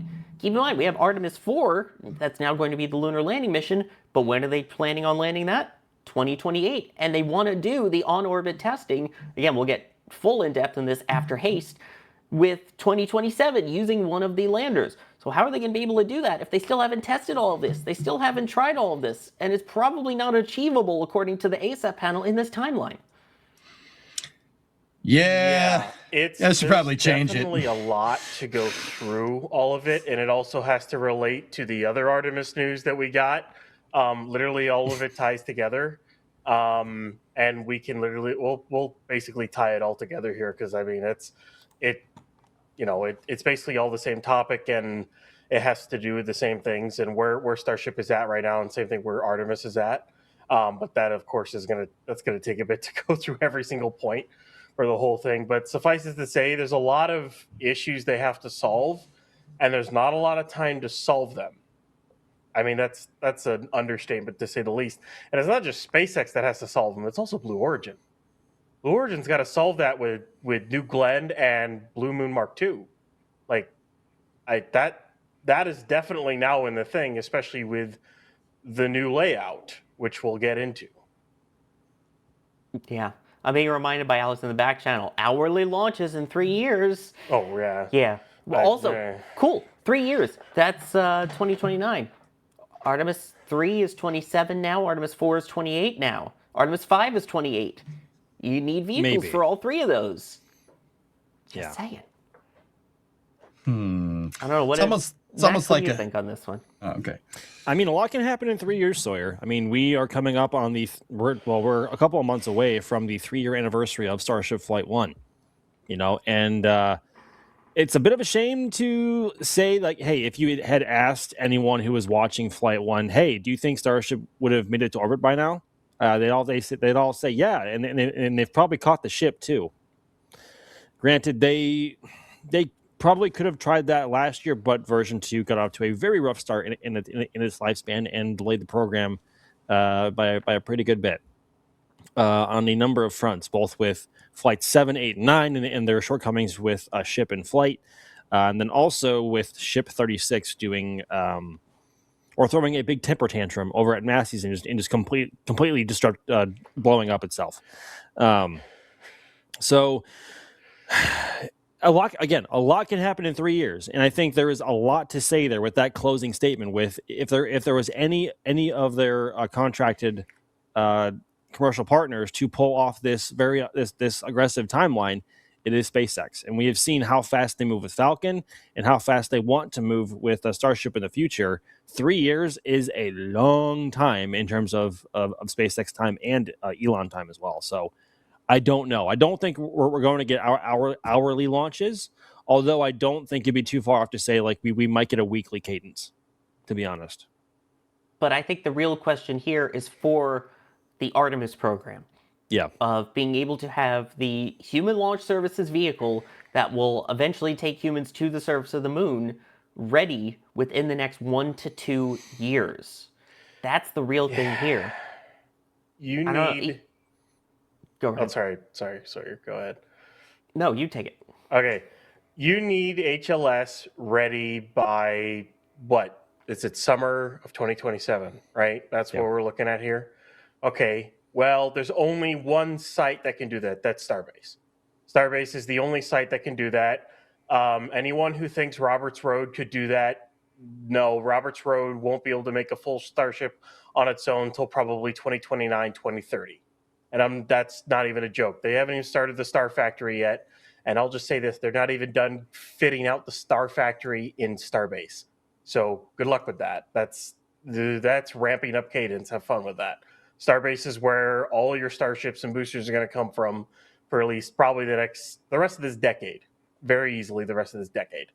HLS has to come from there. It's got to get tested there. You launch it from there, I guess is the thing, or unless NASA wants you to launch it from 39A, which that pad should be up and running by the end of this year. Hopefully within the next 6 months, you should be able to do some vehicle testing on it. Maybe a launch, hopefully by the end of this year. Question is can they get HLS built, done, ecosystems sorted, everything good to go within the next, 16 months to meet summer? Yeah. Can they do that? I don't know how far along they are with HLS. That's the thing. I don't know. And maybe. That The lucky thing is that, and we'll talk about this, Artemis 3 is now LEO. So you don't need tankers and depots. You don't. Get it up to LEO and you test it there. You don't have to get any farther. However, a year later, you then have to get it to the moon. So then you do need tankers and depots and docking and refueling. You have to test all of that. And can they mind do that? you as well, they can't reuse that HLS demo prototype because it doesn't have a heat shield, and they can't bring it back. So there's a lot to consider there, and they can't reuse hardware like SpaceX likes to, again, because the actual HLS ship will not have a heat shield, and if they want the Artemis 3 demo vehicle to be anything like a representation of that flying on Artemis 4, it's also not going to have a heat shield, and they cannot bring it back. They could maybe keep it in orbit. Like, there is a reality somewhere, or there is a remote possibility that they could explore keeping it in orbit and maybe finding a way to prolong its lifespan enough to keep it going and use it just stationed out in orbit. But again, they can't bring it home one way or the other. So they're either going to have to build and fly a brand new one, which invokes a whole lot of risk in it having to come to Florida first by barge. So or finding a way to prolong the one that's already in orbit its lifespan. So lots to find out. Yeah. I definitely have a whole lot of thoughts on this and to expand on it more, but we do have Rocket Lab coming up here with Haste. So yes, we can go cover that real quick. Sawyer? Yes, we will resume this conversation post-haste. Yes. Oh, get it? Because it's post-haste also means fast. Why you gotta always do that? Because I still want to hear EJ's comments on all of this. Oh, I have stuff to say. Don't you worry. That's why I want to hear all of that. I have stuff to say. In the meantime, we have HASTE, which is Rocket Lab's sort of suborbital launch programs that they do. So in addition to their normal orbital smallsat launches, they also do these HASTE missions, which are normally they're just like 8 or 9 minutes long, and that's the whole process. This one is actually a little bit different even. This one, the actual Rocket Lab Electron side of things, is only about 4 minutes worth of flight time. After that, the actual payload itself is going to be the main test, right, EJ? Yeah, they're testing a hypersonic demonstrator here. Jay, I don't know if we could pull those pictures. Oh, yeah. Look at that thing. Yeah. Oh man. That is a hypersonic test demonstrator. So yeah, that thing's gonna fly real fast here in a second. Hopefully. So pointy end. Very pointy end. Oh yeah, it's very pointy. Yeah, it has to be more pointy than this. That looks. Where is this pointy end up? It looks like an aerial torpedo. Kind of like fins. We are at 3 minutes and counting. At this time, the 3-word procedure is in effect. From now on, there should be no red flags on your critical LCCs. VCON LD on countdown. LD VCON. All right. The only red should be the lights out at Wallops Flight Facility. Hold.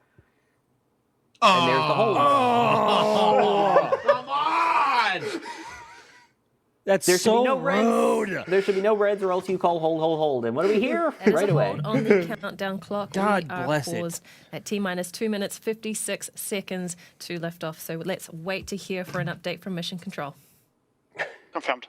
That's about what we got to on the last attempt earlier, which was due to weather. On countdown. You jinxed it. GC confirm the stage 1 and stage 2 umbilical status are engaged. Confirm engaged. Blame Max. Copy and please proceed with the secure LD on path and enable ECS. Understood work. Thank you. Avionics LD on countdown. LD avionics. Avionics proceed with avionics terminal board checks sequence 73. Copy and work. Stage LD on countdown. LD stage. Stage proceed with stage terminal board checks sequence 74. Copy and back.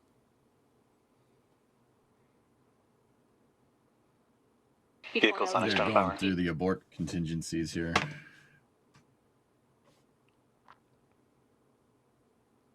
So I'm guessing that's it for their attempt today. Is it, or do they still have some time left in their window? I mean, they've already been holding for 2 hours. How long is their window? I haven't honestly looked. I feel The window We closes had a at website for that. Next space flight. window closes at 7:45. So they have like an hour. They could 15 recycle again. left to play Oh, with. no. Yeah, Oh my god. they could probably get they could probably get one more attempt off tonight, assuming it's a weather issue. We'll see. Waiting here But what the actual it's also, was. I think it's also worth mentioning really quick that this is the very first HASTE mission that SpaceX has been publicizing. Every other one before this has been treated with a bunch or a Rocket Lab. Rocket Lab. Rocket Lab. Oh, did I say Like, SpaceX? Like me with Dreamliner. Did I say It's fine. Did I say? Oh I God. think you said SpaceX. Ah. Okay. LD stage Rewind. LD stage countdown. Stage LD. That's the stage terminal abort checks complete. Copy, thank you.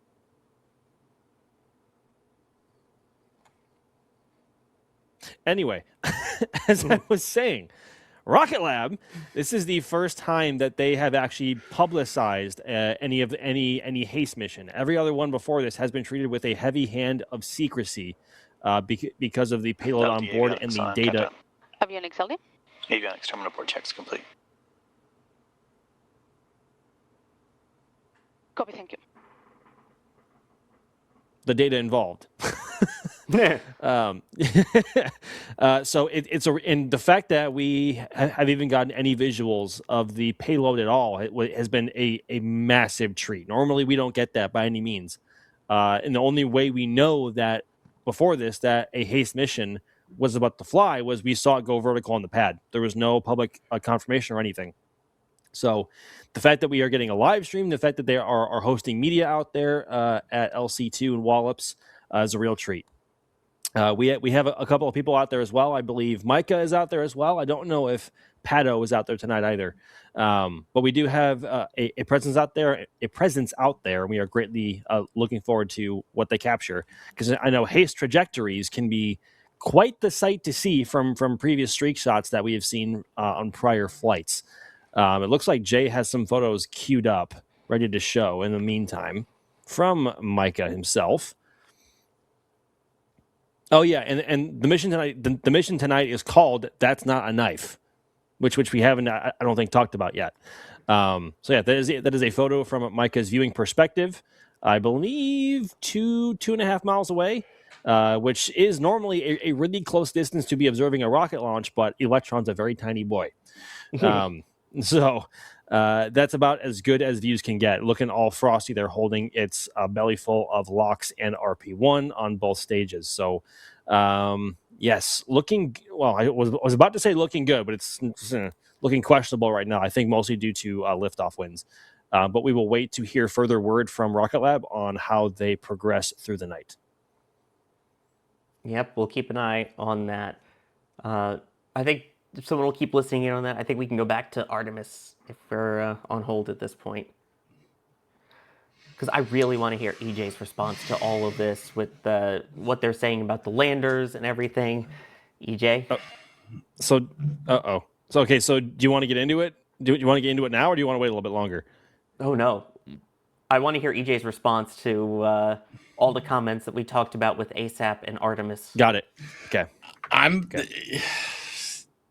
Okay, this is gonna be okay. I'll tell you what I would say had we not known the information from the press conference this morning. That we're getting to it, guys. Like, I would say that this calls for somewhat of a refactoring of mission architecture. I agree. I think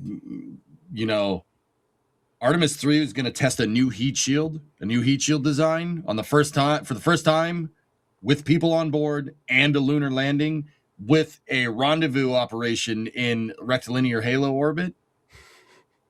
That's a lot for a first time, man. I mean, look at all the problems they're having with Artemis 2. I kind of agree with him on that. And I don't think I would have gone so far as to like not make it a lunar landing or something, but man, that is a complicated mission. I mean, I've said it once, Sawyer, I'll say it again. Like,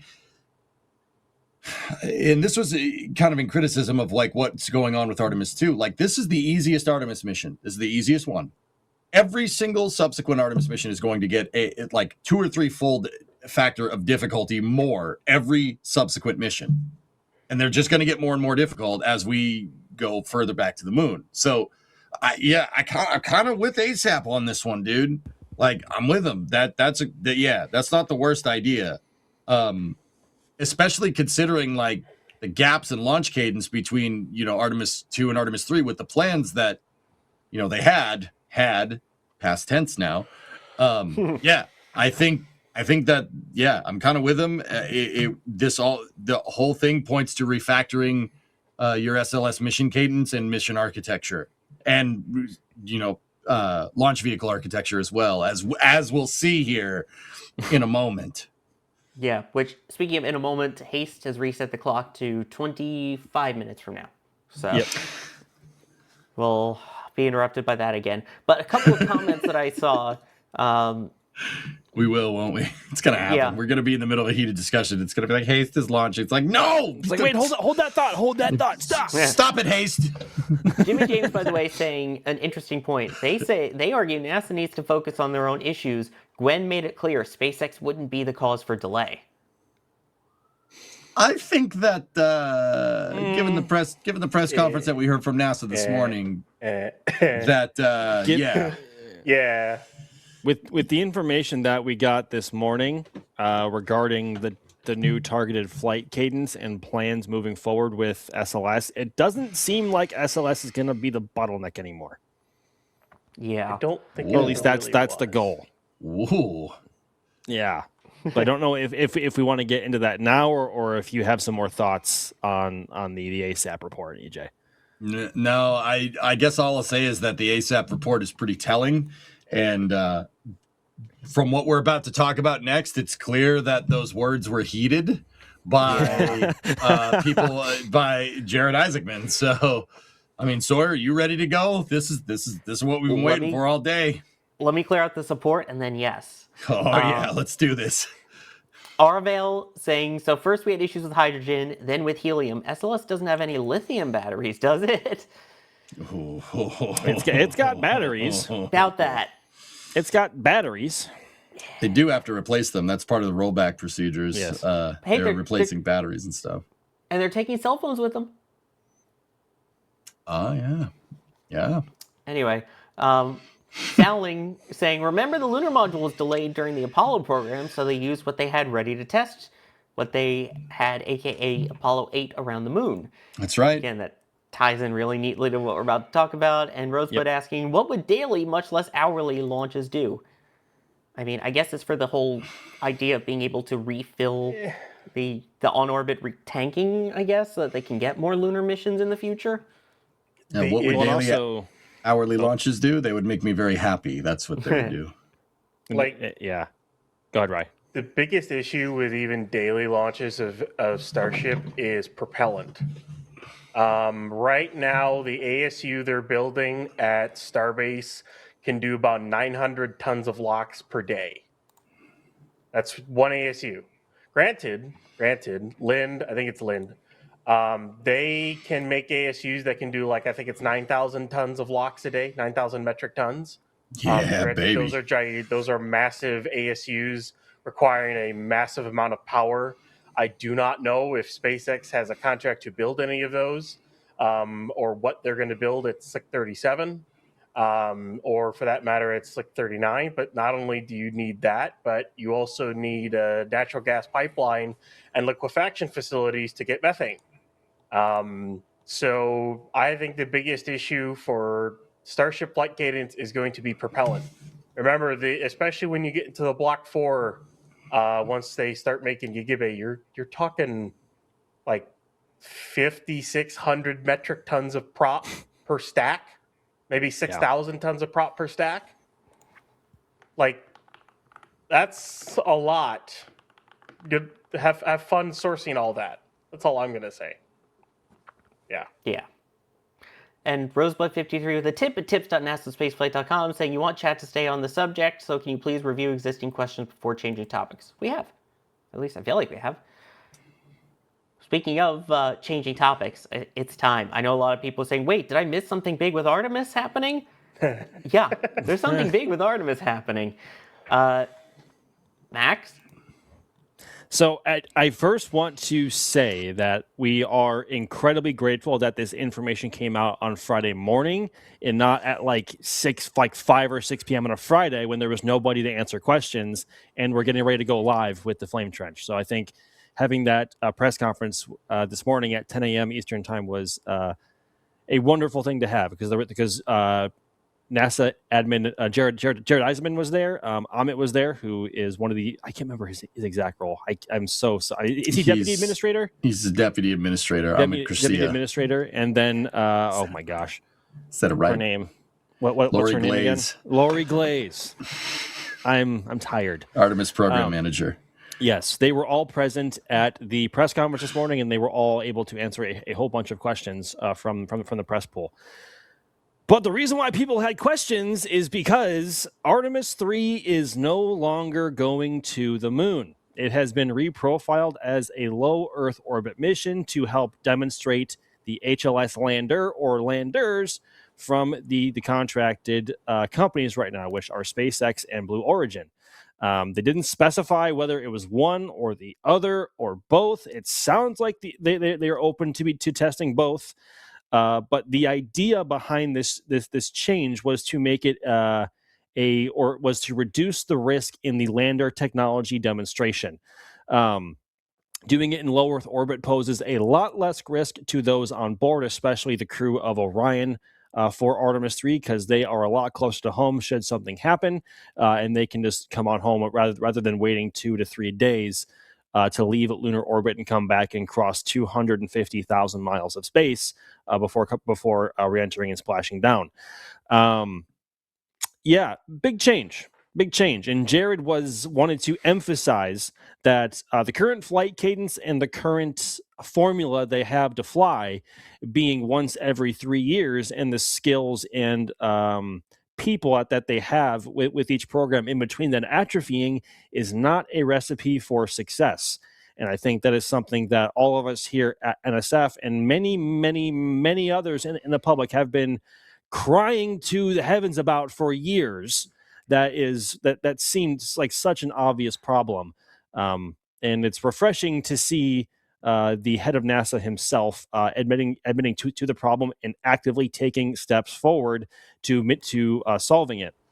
And they are going to solve this problem beyond Artemis 3 as well by standardizing the hardware used on the Space Launch System. And the way the press or the way the language was structured makes it seem like the Block 1B variant of SLS is dead, including the Exploration Upper Stage, or the EUS. However, they refused to comment on the Block 1B itself and the EU and the EUS in the press conference, which was rather interesting. They also did not want to comment on the contracted commercial partners and their paths forward, which was unique.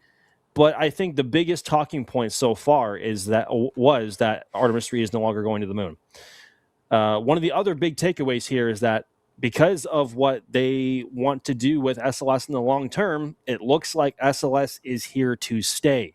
Beyond Artemis 3, if the EOS is indeed canned, they're going to have to find a long-term solution, a long-term upper stage solution to carry Orion to the moon to rendezvous with their with their landers. So, yeah, lots to take in here, lots to digest. I know people have had a bunch of opinions on it.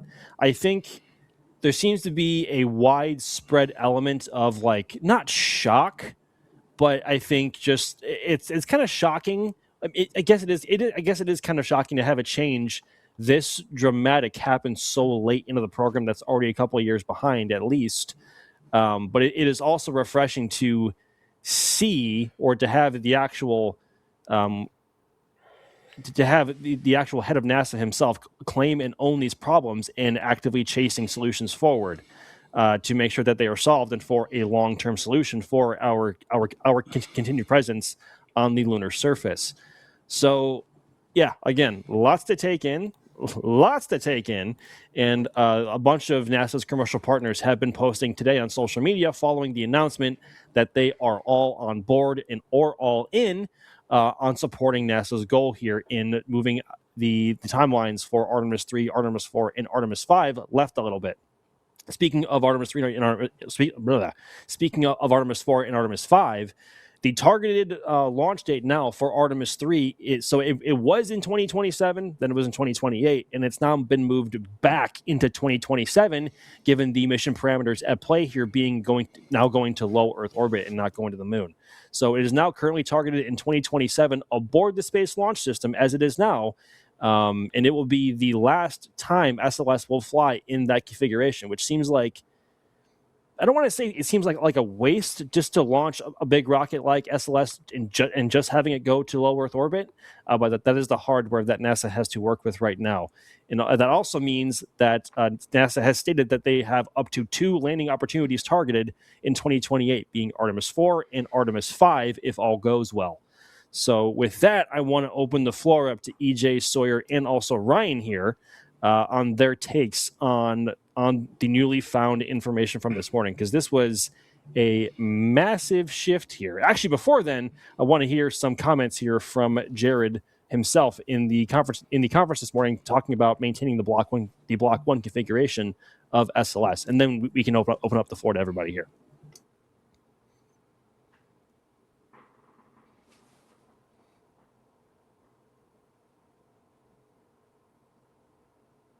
Set up with an Apollo 8 and then going right to the moon. And that is again not a pathway to success. So what is the right way forward here? So first, today we're announcing a standardization of the SLS fleet to what we'll call essentially a near Block 1 configuration. So the idea is we want to reduce complexity to the greatest extent possible.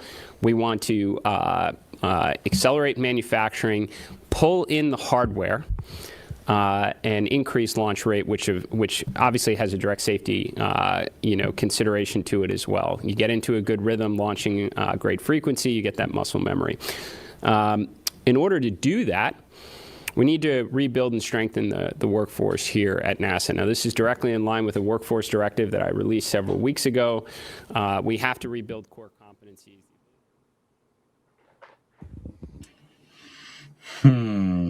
Guys, I have thoughts.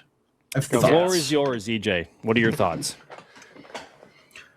So, I mean, Max, you said that the EUS could potentially be dead. I've seen a bunch of people post about that, on social media today, throughout the day, based off of this conversation. But, okay, I got a couple of questions. All right. My big thing, and I had some time to sit here and think about this. Like, when I watched that press conference this morning, I was like, oh, wow, they're going to get rid of the EUS, and that'll open it up for another upper stage to go on SLS. And, we'll have this great upper stage. And then I got to thinking, like, look, the whole purpose of this is to up the flight cadence for SLS. Now, Jared Isaacman was very, very, I mean, they didn't answer a lot of questions, obviously. Phil Slauson was in the press conference. He asked him, is the EUS dead? And he just basically was like, didn't say nothing. He dodged it. He dodged it like dodging a wrench, So you could dodge a wrench, you could dodge a press question. So Jared Isaac was very careful with his words, and so was Amit Garcia there. They definitely were. But they said a couple of things that kind of tipped me off. I went back and watched this thing, and once again, if I'd seen it, after I saw it the first time, I'm like, wow, this is crazy. They're gonna put like a new Glenn upper stage on top of that. It's gonna be awesome, et cetera, et cetera. But now I'm not so sure. What I think this means, he called for a revised Block 1 baseline architecture. Now, they did release a couple of renders here and there, and one of the renders seems to have it looks like a Centaur 5 on top of an SLS Block 1 instead of an ICPS. I mean, that's what it looks like. Whether that's what it is or not, or if the render's even accurate, who knows? But, something interesting that I'm getting at here, like he called it a revised Block 1 to increase flight rate. A lot of people say, like, everybody's been saying, like, oh, that's going to cancel the EUS. That's going to cancel the EUS. I don't think so. The EUS is going, it's on track to be built sometime and fly sometime in 2028, maybe 2029.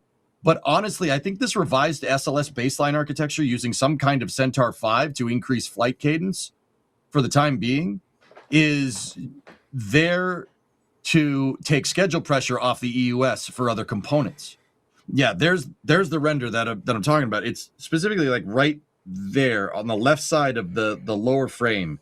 You can see 3 rockets flying in formation. One of them is New Glenn with, Blue Moon Mark II, Glenn Stage 2 with Blue Moon Mark II. The other one seems to be an Orion with Centaur, and then the other one is a Starship HLS.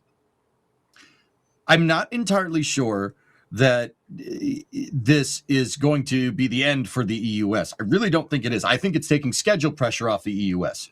What this is doing is, if anything, is calling for a more reliable flight schedule for SLS in the future. Because the ASAP panel said it. I mean, sorry, that's why I was interested to hear it, because the ASAP panel said that this is introducing too many things all at once. And perhaps that's what Jared Isaacman is getting at. By switching SLS to a Block 1 baseline architecture, increasing the flight cadence, and getting people back to the moon by 2028 or 2027, 2028 basically, right? You are taking schedule pressure off of the EUS, and then you can work the EUS into your architecture, which was going to happen in the late 2020s anyway, right?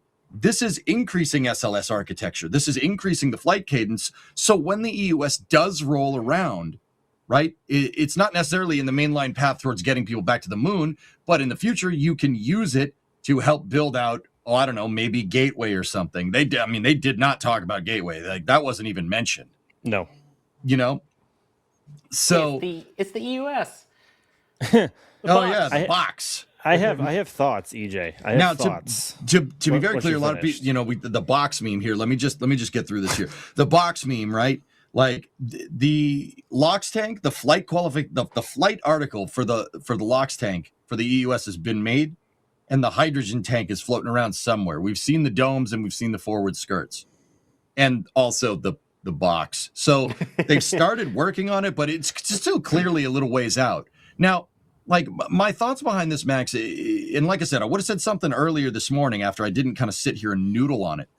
My thoughts are that, like, look, SLS is mandated by Congress. So is the EUS. That is part of it. Gateway is mandated by Congress.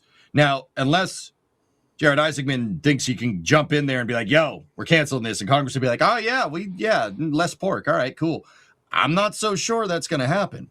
What they would go for is more SLS flying, right? And more stakeholders involved. So, like, SLS flying with a Centaur 5 upper stage, that actually is better than the ICPS. Centaur 5 is you have way higher thrust to weight. It's capable of shooting Orion out there actually better than the ICPS out to the moon, right? And then the EUS comes down the pipe, and then you have a really, really, really strong SLS rocket to support your lunar base with commercial backing it up. I don't think that is the most unwise decision, So I personally don't think the EUS is dead. I think it's just kind of on hold, per se. Now, Gateway, I don't know. It's also not in the graphic here at all. Yeah, but that's what I mean. This is very, very clearly showing that revised Block 1 flight configuration, and Block 1 isn't going to be able to move Gateway at all. It's not going to be able to move any Gateway components. I mean, SLS isn't moving Gateway, period, because Falcon Heavy is, right? So, yeah, who knows? But I don't think that the EUS is completely done. I think it might be just on the back burner. That's just a guess, though. I mean, I could be wrong. And Max, what do you think? I would disagree in that I genuinely believe the exploration upper stage is dead, and I think I'm going to pick apart Jared's words here very carefully. I don't think he said revised Block 1. I think he said near Block 1 configuration, and the exploration upper stage is not near Block 1. That's just flat out Block 1B, which is designed to only fly on currently on Mobile Launcher 2, which Amit also stated in the press conference that Mobile Launcher 2 can be configured for whatever needs they have. And to me, what makes the most sense is ULA built the ICPS first for Delta, which was then modified to be the interim cryogenic propulsion stage for Artemis 1, 2, and 3.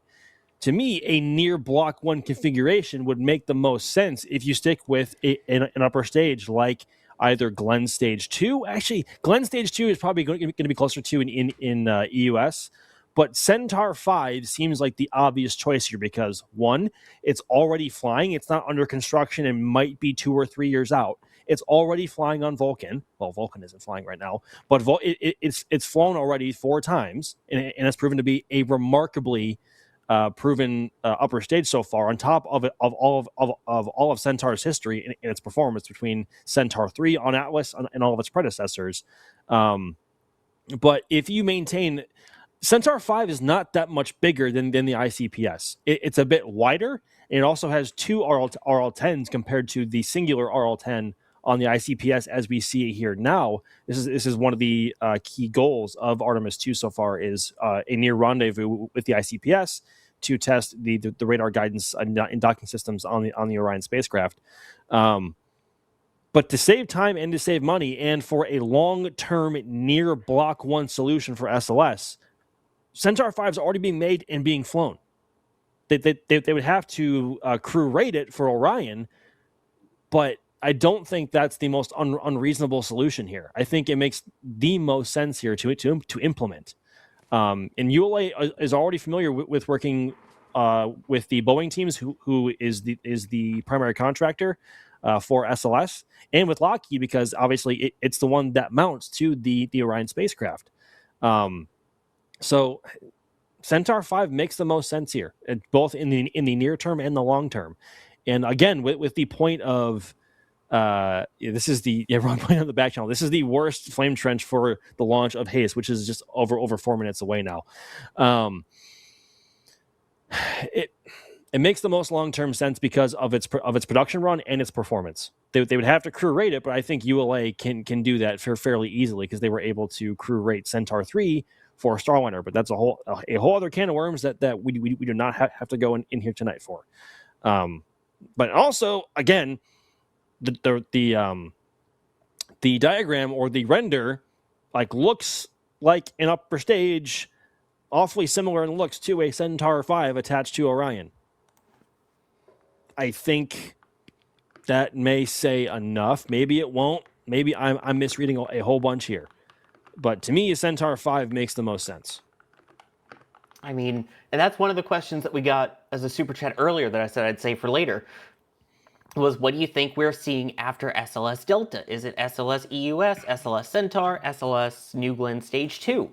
And it's a really good question. I mean, I feel like I agree with EJ that eventually we will get the exploration upper stage, but I'm really interested to see what they do in the interim. I think we're still going to get it. Yeah, I mean, they made progress on it. They have a design that's proven. It gives them time to kind of strengthen it and, get it set in stone and get their production cadence up, because that's the big thing. And that's another question that I want to hit from someone who's asking about, core stage production as well. If they can get the cadence up on getting those EUS ready, assembled, and out, I think it could be a strong upper stage. So I could see them doing an interim, again, a sort of 1B versus Block 2, even though they're not really calling them those anymore. Another interim in place of the EUS, like seeing a Centaur 5 would be freaking awesome on Orion. I'm just saying. But I think we will get that EUS at some point. But I think the fact that EUS could have a future here goes completely against the standardized system going forward that they want to have going forward with SLS, because a Centaur 5 going forward for as long as we can see in the future for a near Block 1 configuration for SLS that seems to contradict itself. And I think at that point, once you have the EUS integrated, like what's the point if the Centaur 5 can do the same amount of work? So, is it launch time? It's launch time, baby. It's almost launch time. I want to keep talking about this. I know. We said this is going to happen. Yep. We said this was going to happen. I have a response I want to talk to about that for sure. Okay. How I just want to say, how awesome is it though that we are like mildly annoyed that our topic, our conversation about rockets is being interrupted by a rocket launch. I'm here for it, man. That's pretty good, my God. right? Some rockets suck. Oh, hey, look, another rocket. Look at that. How about that? Yeah. One that launches on a regular cadence. What do you know? Jeez, man. Tell me I'm wrong. How many electrons could you fit inside a core stage of SLS? I wonder. Yes. Yes. Yes. Did we both say the same thing at the same time? Like all three of us did. Stage 1, thanks, the press. I knew I loved this team. I think Tom should also be live here. 45 seconds away already. Holy cow.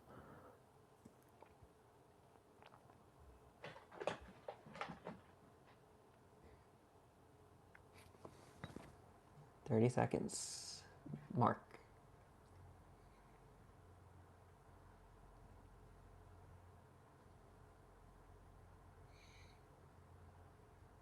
T-minus 20 seconds and counting. Stage 2, tanks are pressed. Stage activated. 10, 9, 8, 7, 6, 5, 4, 3, 2, 1. Ignition. Liftoff. Vehicles lift pad. Yeah, baby.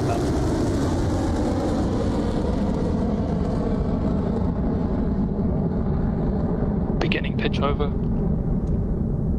God, she scoots, doesn't she? Good That Lord. is a quick liftoff. Absolutely. Yeah. And you can see there again, most of this is going to be a stage 1 flight. The whole point is really stage 2 is going to be that payload that they have. So there Stage is 1 no propulsion is nominal. battery hot swap or anything on this flight. Well, that's not a knife. That is our haste rocket on your screen there with a textbook It is kind of launch nice off hearing the them pad say at that's not a knife LC2 with the on Kiwi Wallops accent. Island. Very akin Haste to is Truck climbing Wild fast now at almost 900 kilometers an hour with an almost immediate pitch over to follow today's suborbital trajectory. I thought that was you talking, Sawyer. That's not a knife. That's haste, or that's electron or something. I thought that was That's you not for a a knife. second. That's not a knife. It is, again, so weird seeing the suborbital trajectory. You expect it to arc up more, but it is very much diagonal. And now it looks like through max Q here. It's a very aggressive pitch over maneuver. Oh, yeah. There's Max Q, which is our Max's Twitter handle now, or X handle. Facts. And again, you see the plume expansion, just like we're used to seeing on Falcon 9. Picking up speed here really quickly. Not as much altitude, which again, expect for the suborbital at 30 kilometers up. What is that, 3,000 kilometers an hour? And climbing. Coming up on 2 3,500. minutes into flight.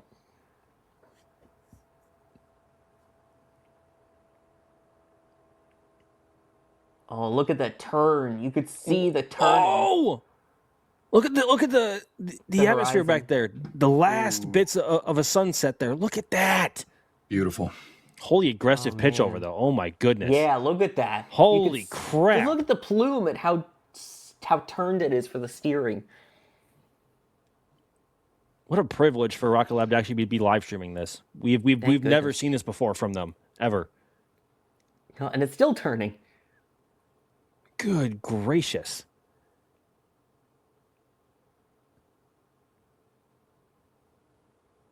2 minutes, Is that 40 the last seconds into flight.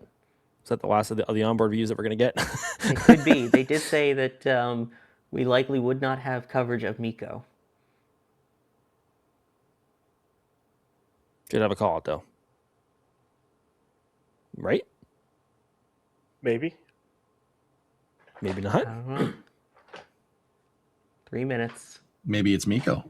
I have a distinct feeling that we won't see the rocket again. Yeah. I agree. I'm amazed we saw as much as we did, though. Past expected Miko per commentator, but no confirmation. Interesting. Yeah, interesting. Well, I think it's safe to say this rocket's not making it to orbit.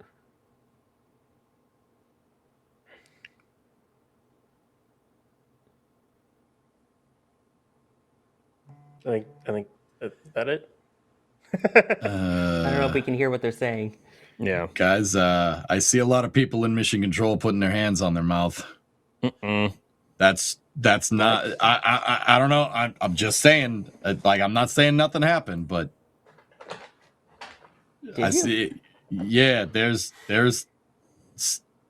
woman in the second row, dead center. It is worth noting, Alex pointed out in the back channel, they would not confirm Miko's stage separation and fairing separation. They would only call out the expected time, but without confirmation. Oh, all right. Yeah, you guys, like, I mean, I'm not trying to suggest anything went wrong. It's just whenever you see people put their hands on their head in mission control, that usually means something's wrong. That's like an instant tell. I'm trying to rewind. Coming back to camera. Jay's saying they're coming back to cameras. Oh, our cameras. Yeah, our cameras. I got excited there for a second. Like, wait, what? More onboard cam? No, never mind. No, never mind. Yeah, us. Us again. We were talking about something. I forget. There wasn't any big news or anything to talk about. So, what is it? Yeah. Yes. Yeah. We were in the middle of a topic about the exploration upper stage. Mm-hmm. Yeah. First. That's one of the grounds to cover. I had a great response, but now I totally forgot what it was. I'll say, and me and EJ talked about this like right after the press conference too. At least I was happy to hear that if the EUS was axed, because I don't want to see the EUS built, but that's just me. Why? You can make a better stage. I'm sorry. It is. You can make a better stage. GS2 is just better. Centaur 5, even though it uses the RL10, it's still a better stage. It's got a better thrust to weight ratio and everything. The fun fact I always love to bring up with the RL10 is that the engine on a 737-800, the CFM 56-7 Bravo, has a higher thrust rating than the RL10C. And it's got a better specific impulse because it's a jet engine. It isn't a rocket engine, but still, it's kind of funny. That's what you're saying. You're talking about in atmosphere versus out of atmosphere, though. I said I know it's still funny to bring up, though, to me that a jet engine has more thrust than that. It's still funny. Yeah, so that's like people saying, "Oh, did you know Starship has flown 12 times compared to Artemis, which flew once?" Not comparable. Yeah, and it blew up a few times too. Say the least. That's what I mean. Yeah, so the engines, but that's. I mean, 737s have also had their fair share of woes, especially the Max. But that's not conversation for here. Yeah, almost like there was an entire engine cover that blew off of, I believe it was a Southwest 737 a couple of years ago. Yeah, because fan blade separated at the root, but yeah. Which, by the way, in case you're wondering, we have an entire video about the whole idea of only flying once versus having things blow up and the whole iterative testing campaign, and which is, I don't want to say better, but comparing the two so that you can make your own informed decision. That is right here on the NSF YouTube channel. It's just put out a couple days ago. So if you haven't watched it, you should totally go check it out right after we finish up here on the Flame Trench, because it is a really good video. But, and so what I would basically, you can make a better stage. You can make something better. Like, also the other thing is bring back the Earth departure stage, but instead of J2X's, because good luck with Rocketdyne starting that thing up again, put BE3Us on it. So just put a GS2 on there and boom, done. That's what I would do. Your launch stage vehicle adapter is going to be a little wonky because it's a much bigger stage, but it's not like you can't figure that one out. I mean, it's a lot closer in diameter than the Centaur 5 is. That's for sure. The Centaur 5 is more comparable to the ICPS a little bit. Yeah, it's a little bit wider because obviously it fits Vulcan, and Vulcan is a lot fatter than even the Delta IV cores. But I still am of the belief that Centaur 5 is the most logical choice here. But I could be completely wrong there, and they might go with a GS2 derived variant, maybe with 4 BE3Us or 2. I don't know. But either way, I genuinely believe the EUS is dead in the water. I don't think it makes sense to use it anymore, like at all. So here's a question from Nicholas then, who's saying, what's going to happen to all the work that Boeing did on the EUS? Also, what is the relative size of the new ICPS compared to other upper stages? Well, go ahead. Okay, I was gonna say, and I know me and EJ talked about this regarding the EUS and all the work they've done. Well, one thing I'd say for Boeing, if you're NASA, and of course you have to do this through Congress as well because it's law and contracts and all that fun jazz. But basically, you go to Boeing and go, okay, nix the EUS, and we're gonna do this new upper stage. But what if we pay you for this many core stages?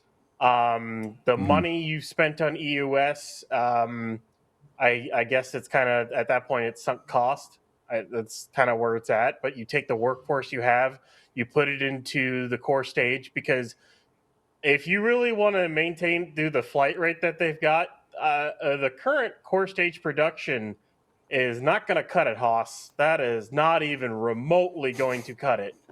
You got to go a lot faster with that core stage production in order to meet these new launch goals. I don't know if Boeing has the capability to do that. They would need the workforce to do it, and where you can pull that workforce from, I don't know. Oh, pull it from the EUS. There, pull it from there. Strange. Maybe that'll help you get the SLS core stage production up, and then you go find your other second stage somewhere, and you get Congress on board with it. I think Congress would be on board if NASA went to Boeing and went, rather than an EUS, we'll buy like another 20 core stages. We'll go all the way to like Artemis 30, and we'll have another second stage. But you're going to increase your core stage production, so we're launching 1, maybe 2 SLSs a year, or maybe it even gets higher than that. And maybe you give them an option. Okay, we're going to buy this many core stages, and we'll have an option in the contract to buy this many more, depending on where we're at with the whole program. I don't know. Maybe you could do that. I think ESA would go well for having that many more service modules to go under Orions. I don't think a Lockheed would have a problem with supplying more Orions. It's more money for them. It's more money in their districts for the SLS. The only thing it takes away is EUS if you do it that way. That's all it takes away. So I think that I bet that would fly in Congress. I kind of think it would. But we'd have to wait and see. I would agree with that. What? But wouldn't fly in space. And also, that's also a really good point to bring up in Keynes as well, Ryan, because in the press conference, Jared very carefully explained that the 3+ year cadence in between flights is not acceptable, and that they were targeting a 10-month turnaround between Artemis 2 and Artemis 3. And also going forward, the core stage of SLS is mostly going to be assembled here at the Kennedy Space Center, and that components are going to be shipped here and then assembled in a jig over in High Bay 2, which is where the core stage for Artemis 2 was getting its checkouts performed at. So that would help not having to use the big Pegasus barge shipping it all the way here from not Stennis, Michoud. Thank you, Sawyer. So I think that would save a lot of time, and also bringing that workforce here directly to Florida, directly to the launch site, would save a ton of time, and maybe some cost in there as well. But I'm not sure on that front. I could be wrong on that front. But keeping it all localized in one area would help a lot, especially if you want to target a sub 1 year turnaround in between flights. And to update the cadence more, I don't know if and that's the other thing, is they would have to stick with the bull boosters, and they'd probably have to redo some stuff with the bull boosters, because it was designed to work with EUS, not with a different upper stage. But that'd be up to Northrop Grumman to do that redesign. The other thing is okay, so maybe you get to start using the bull boosters because they have, I think it's enough casings till Artemis 8. or something along those lines. But you do that, and then you get your new second stage, and maybe you just keep that second stage throughout the whole thing, or maybe you find a way to upgrade it. I don't know, or you find a way to get a second stage that'll actually last you the lifetime of SLS.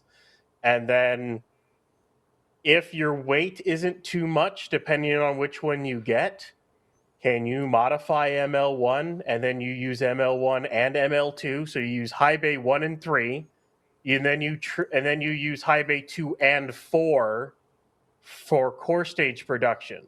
So you use the whole VAB, use the whole thing. If you really want to up your cadence, use all 4 high bays that you have.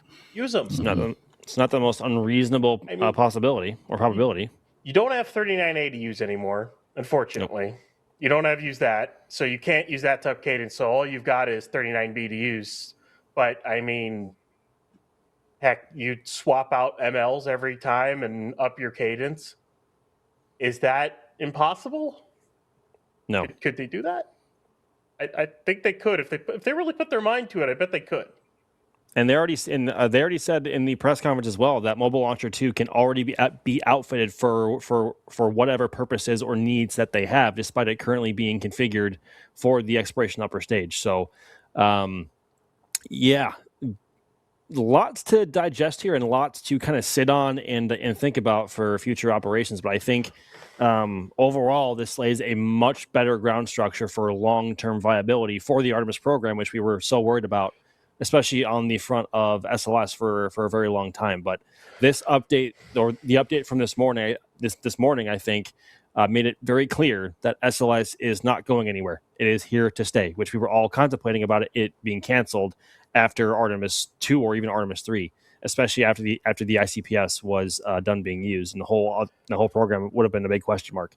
But this answers that question mark. So SLS is going to be sticking around for quite a long time.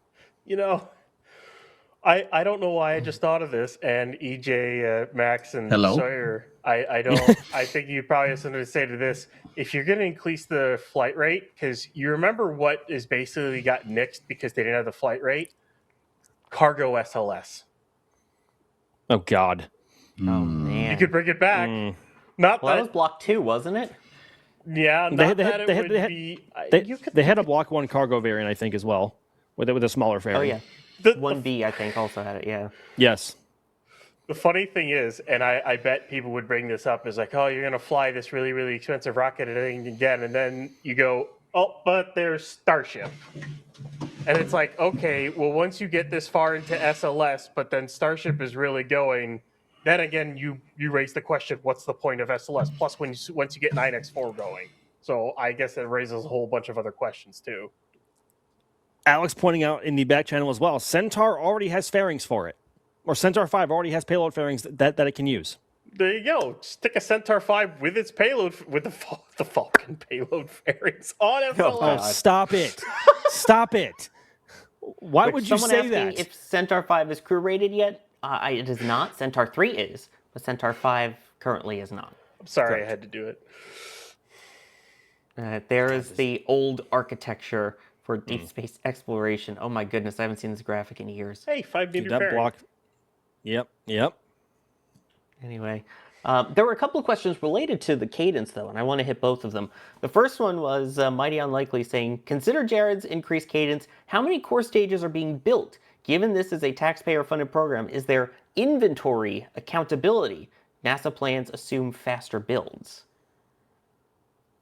Where are we at with that? I know that's more of Philip's last question, but I remember during the tour that he took a while ago, there were some tanks already there for Artemis 3 and stuff being formed for Artemis 4. But if they're trying to pick up this cadence to be able to have 3 SLS launches in the next 2 years, the parts are there. Stuff there. The parts are there, Sawyer. They're there. It's just, putting them together. Yeah. So, yeah, put them together. I'd like to add, you guys were talking about architecture. Like, they don't build the core stage in High Bay 2 in the VAB. All the main structural components in the MPS, so the hydrogen tank, the inner tank, forward skirt, locks, and the MPS are all fabricated in Michoud. Yeah. And then they roll. The MPS comes to the Cape, And inside of the former ISS processing facility, which is part of the operations and checkout complex, they assemble the MPS in a clean room environment that was, like I said, once it was used to assemble the space station modules. It's called the SSPF, Space Station Processing Facility. And once the MPS is, they have to make the MPS in a clean room environment because it's basically a spaceship. It's basically an aft shuttle segment with 4 engines. Once the MPS is good, Michoud rolls the forward skirt, LOX tank, inner tank, hydrogen tank in one piece, and then they take the MPS and the rest of the stack and they put them together on a jig in High Bay 2. Sorry, just some clarification there. But also, guys, like, I think that this stage, the EOS might not be dead. It might be dead. It might not. But either way, I think this is playing towards more long-term SLS viability. And SLS makes more sense in the long term if you eventually give it a higher energy upper stage, like an EDS or even the EUS. I prefer the Earth departure stage, but the EUS is good. I mean, there are structural testing articles of the EUS made right now, the STAs. And I honestly think this is there to take schedule pressure off of that and baseline something to up the cadence of core stages and Bole boosters that will eventually come into the fold. And I think that you're going to get basically a Block 2 SLS. Block 1B is out the window, and a Block 2 SLS into the 2030s. And that's the version that will fly for a long period of time. But this is a way to get the flight rate up. They did do this with the Saturn 1. The first Saturn 1 missions didn't fly with an upper stage. They flew with nothing. There was just a nose cone up there, like a dud upper stage. So they kind of worked into it, and that, it eventually developed all the way to Saturn 1B. And it's very clear that Rook wants to channel some old NASA practices, Apollo style, right? He talked about it. So, yeah, I mean, whether they put a Glenn Stage 2 up there, I mean, that would be sick. I'm not gonna lie to you, that'd be really cool. Like, that'd be awesome. That would be. That'd be kind of cool. Yeah, that'd be great. Personally, I have a wild theory, dudes. Like, I think that after they're done using ML1 and switch to this newer, uprated SLS in the future, that new Glenn 9x4 is going to take ML1 and they're going to launch it out of High Bay 1 in the VAB. But that's just, I don't know. That's just a fan. That's just a fan theory. I'm so here. I'm so here for that, dude. Sorry. That's such a cool theory. I know. It's out there. It's out there. However think about it may be. Think about it. 9x4. You ain't making a transporter erector for that. Ryan and I were talking about this. I mean, you could. You could. But you could. There wasn't one pictured. There wasn't one pictured in Blue Origin's press release with that on the pad. No, it didn't have a TE for the 9x4 render. Yeah, I said I didn't have one. Yeah, exactly. That's what I'm saying, man. That's what I'm saying. I'm dropping stuff. That's what I'm saying. Anyway, Ryan, go ahead. DJ, when we were talking on his stream before, renders are not reality. No. Really? Not wrong. Not That's wrong. what I told him. Yeah. Say it ain't so. Someone did, by the way, say that you should stick the SRBs on the side of the new Glenn 9x4 and launch people on that. I'm so here for that. It's like a grown-up Vulcan. Yeah. Well, we don't want to talk about Vulcan. Well, and neither do the nozzles. They don't want to stay on that rocket either. Anyway, couple more questions here before we move on to Starship. Sonar, with the other thing that I was wondering about, can you address thoughts on whether NASA's SLS workforce is even capable of speeding up to meet Isaacson's claims? It doesn't seem possible even with additional funds / hiring. Training takes time. And they did have that recent reduction in workforce as part of the opt into retirement and things like that. I mean, they lost, what was it, about 20% of the workforce-ish? Yeah. So, does that raise concerns for anyone? All of the contractors have basically come out and said, yeah, let's do this. We're ready. Let's go. Yeah. They have. So, I mean, take them at their word, I guess? There's a difference between saying we're ready to go and actually being able to have the people to then do it without forcing people to work overtime, strenuous hours, and run the risk of having faults as you're building hardware. Well, Jared put it very bluntly that they want to revitalize the NASA workforce to do that. And I think it helps. Maybe I'm completely wrong on this, but maybe a lot of people that took that voluntary, not retirement, but layoff in that workforce reduction, we're not going to be sticking around in the long term anyway. So maybe getting some fresh faces, some fresh minds in the workforce to get what's needed done could be what the program needs. I know that there were and probably still are a lot of people who have been around since Shuttle and are not used to moving at very, very fast paces, especially after Columbia. But SpaceX, you see it on screen now, their workforce knows all about going fast. Maybe they have some kind of workforce transfer or training, or maybe there is a reality where they can collaborate on something. But SpaceX knows how to work fast, and I don't think it's too far fetched to inspire a similar sense of urgency into a fresher face workforce that Jared wants to, or that Jared has said that they want to revitalize into the program. So sure could use that for sure.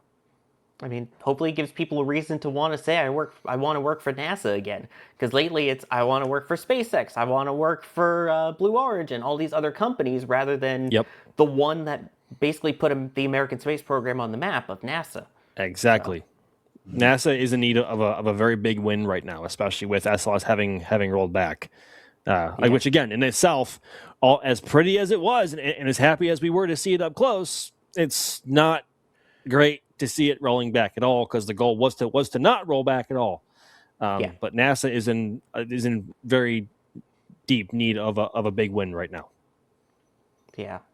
Let me keep thanking some people here. Hang Time Central, oh my gosh, with a $20 super chat that is cursed. I shall dub the SLS with the Centaur 5 upper stage the SLS Block 1A. The A stands for Atlas. That's right, Atlas 7 is here. Block 1 is the Delta 5, and Block 1A is Atlas 7. No. What happened to Atlas 6? Yeah. There's Atlas 6. We skipped 6 in there. God. Do we don't talk about 6? I don't know. I need Jay Keegan to tell me which Atlas they skipped. It was Atlas 4. They skipped Atlas 4. Well, no. Between Atlas 5 and 7 would be what number, Jay Keegan? Oh, stop it, dude. No.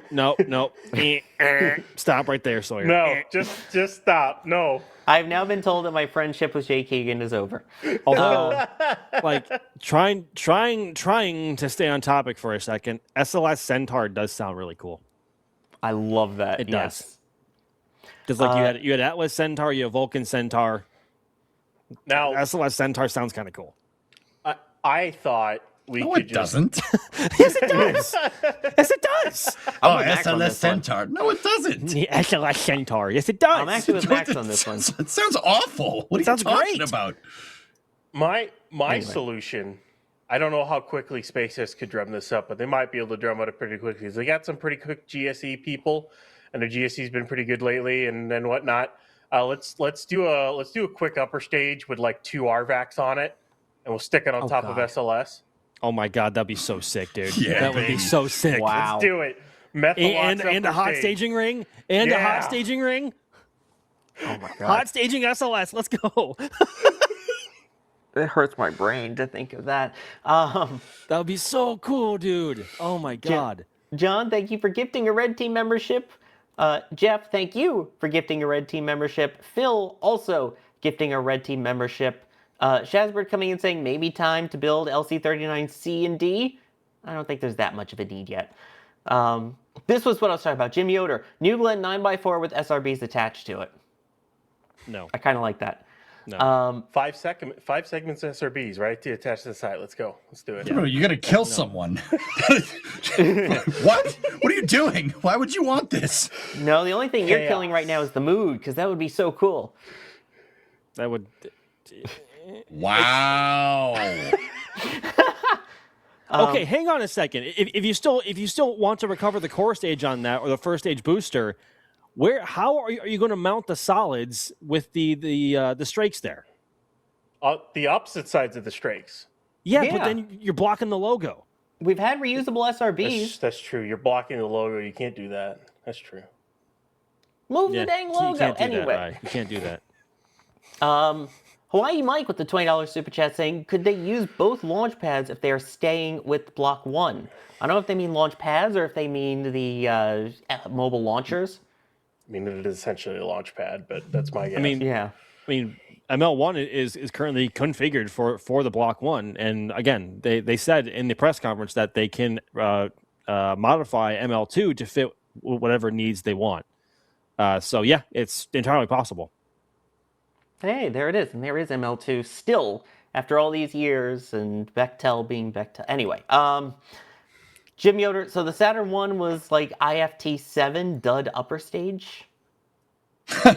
and 8 and 9. Yeah. John also asking, could they human rate a Falcon Heavy and slap a Dragon on it? Just curious. The Bryden stack. I was going to say, it had been thought about, but also with basically SpaceX saying we're going to retire the whole Dragon fleet and move everything over to Starship, I don't think they would start crew rating it now. Gray Dragon. Although we still may see Falcon Heavy launch the Dragon deorbit vehicle. True. Falcon Heavy launched the Dragon deorbit vehicle, so we may still see Falcon Heavy launch a Dragon of sorts at some point. The USDV, you mean, right? Yes. Yes. USD orbit vehicle. That'll I got you. Sorry, cool. yes. That'll So that would be like yeah. that would be a one-off occurrence, and that would be like one of the most wicked rocket stacks we'd ever see. Ever. It'd be so cool. Yeah. And then Saling with the $10 super chat saying, what reports I can find, Artemis 3 hardware is in final checkouts, core stage has its engines, ICPS is at the Cape. I think they would not move up the schedule without checking the hardware. Talk about that to SpaceX with Starship. They still move stuff up without the hardware. Ryan, where are we at, by the way, with Starship? Oh, hey, Starship.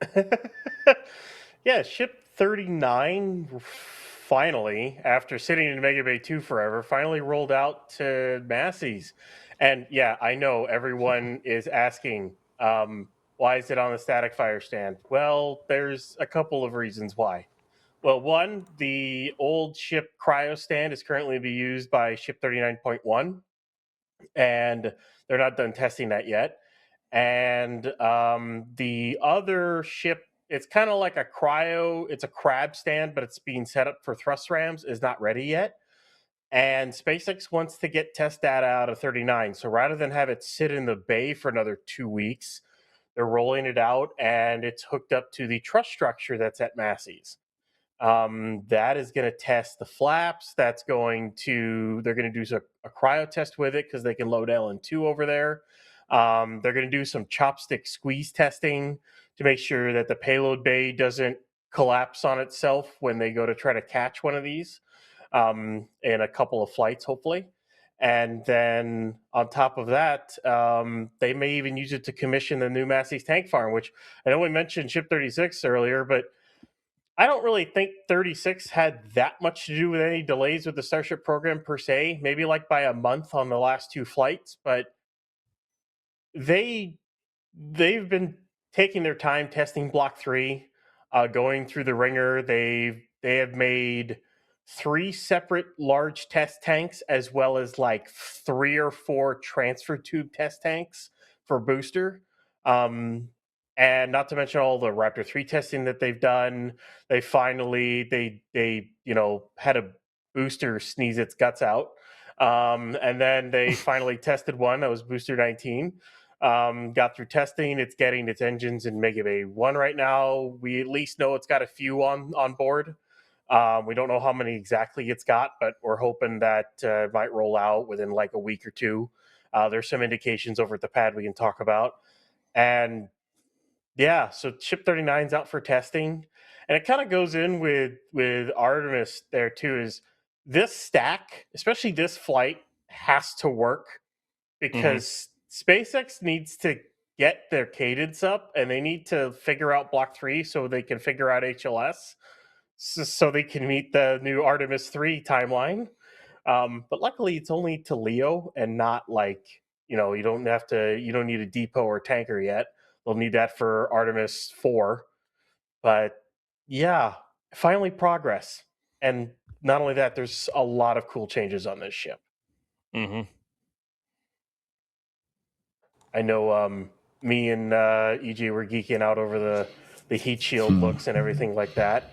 Also some cool design changes. They've moved the domes on this ship, so it's about like 100 tons more propellant, maybe a little bit more here and there on it. But yeah, it's nice to finally see it out and testing. I forgot what it was like to see a ship at Massey's. It was a span of 211 days between Ship 38's cryo at Massey's and Ship 39 arriving. It's a long time. Wait, did you guys have a combustion byproduct without me? It was right after the presser this morning. Dude. We were geeking out. Yeah. Hey, I was. Yeah, look at Ship 39. I'm not calling it V3SN1. No, you're wrong. It is version 3, serial number 1. No, stop it. Stop Oh it. yeah, Stop it. Stop it. Stop it. No. Yes. Stop it. Here's the monkey wrench. I had to bring throwing it into the machine. I had to bring it up. What do we think? Call it that. Ship 39, dude. Ship 39. Please, Ship 39, please. Come on. What? You don't like V3 SN1? We're back to SNs again. Exists. Finally. SN1 already existed, and it blew itself to pieces during a cryo test. SN1 already existed, and it's done. This sounds like a premium service to a crappy streaming service. Like it's V3S1 Plus Max Pro. Like no, just Ship 39, dude. We all know it's Block 3. We get it. Come on. Well, how many Plus different Max. name changes has SpaceX gone through in terms of their designs? I mean, if you go back to the lander that they rendered for the human landing services, that had a totally different naming structure too. Don't even get me started with SpaceX and naming. SpaceX wouldn't know how to name things if it slapped them in the face. I'm sorry. Hey, they iterate on the names too, all right, in their defense. But also, Which reminder, iterative design video out now on the NSF YouTube channel. You should check it out. I mean, Falcon ABP. 9, version 1, 1.1, 1.2, like full thrust, 1.2, then full block, thrust, block 4. 4, block 5, which we're probably like block 6 now, but they don't call it that. Like, okay, all right.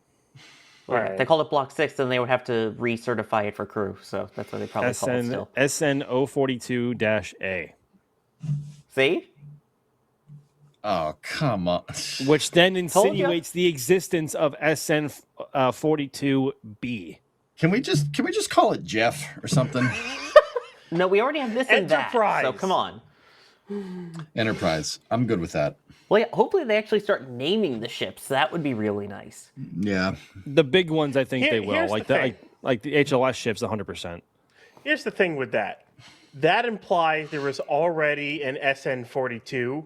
So if you're really going to name this SN1, it's got to be SN1-A because there already was an SN1. I'm sorry. That's the rules. I don't make them, but that's the rules. It was set by But Star no, that Trek, was that's the V1 rules. SN1. Your They also Trekkie is had- showing. Yes. They also had Mark 1. They've been through Mark 1. They've been through the SNs. That now they're up to ships. And now maybe back down to V3 SN. Okay, V3 all right. SN. All right, guys, I got a new name. How about we call it the Starship Hammerhead Eagle Eye Thrust? Sure. Nailed it. Or we could just call it Jeff.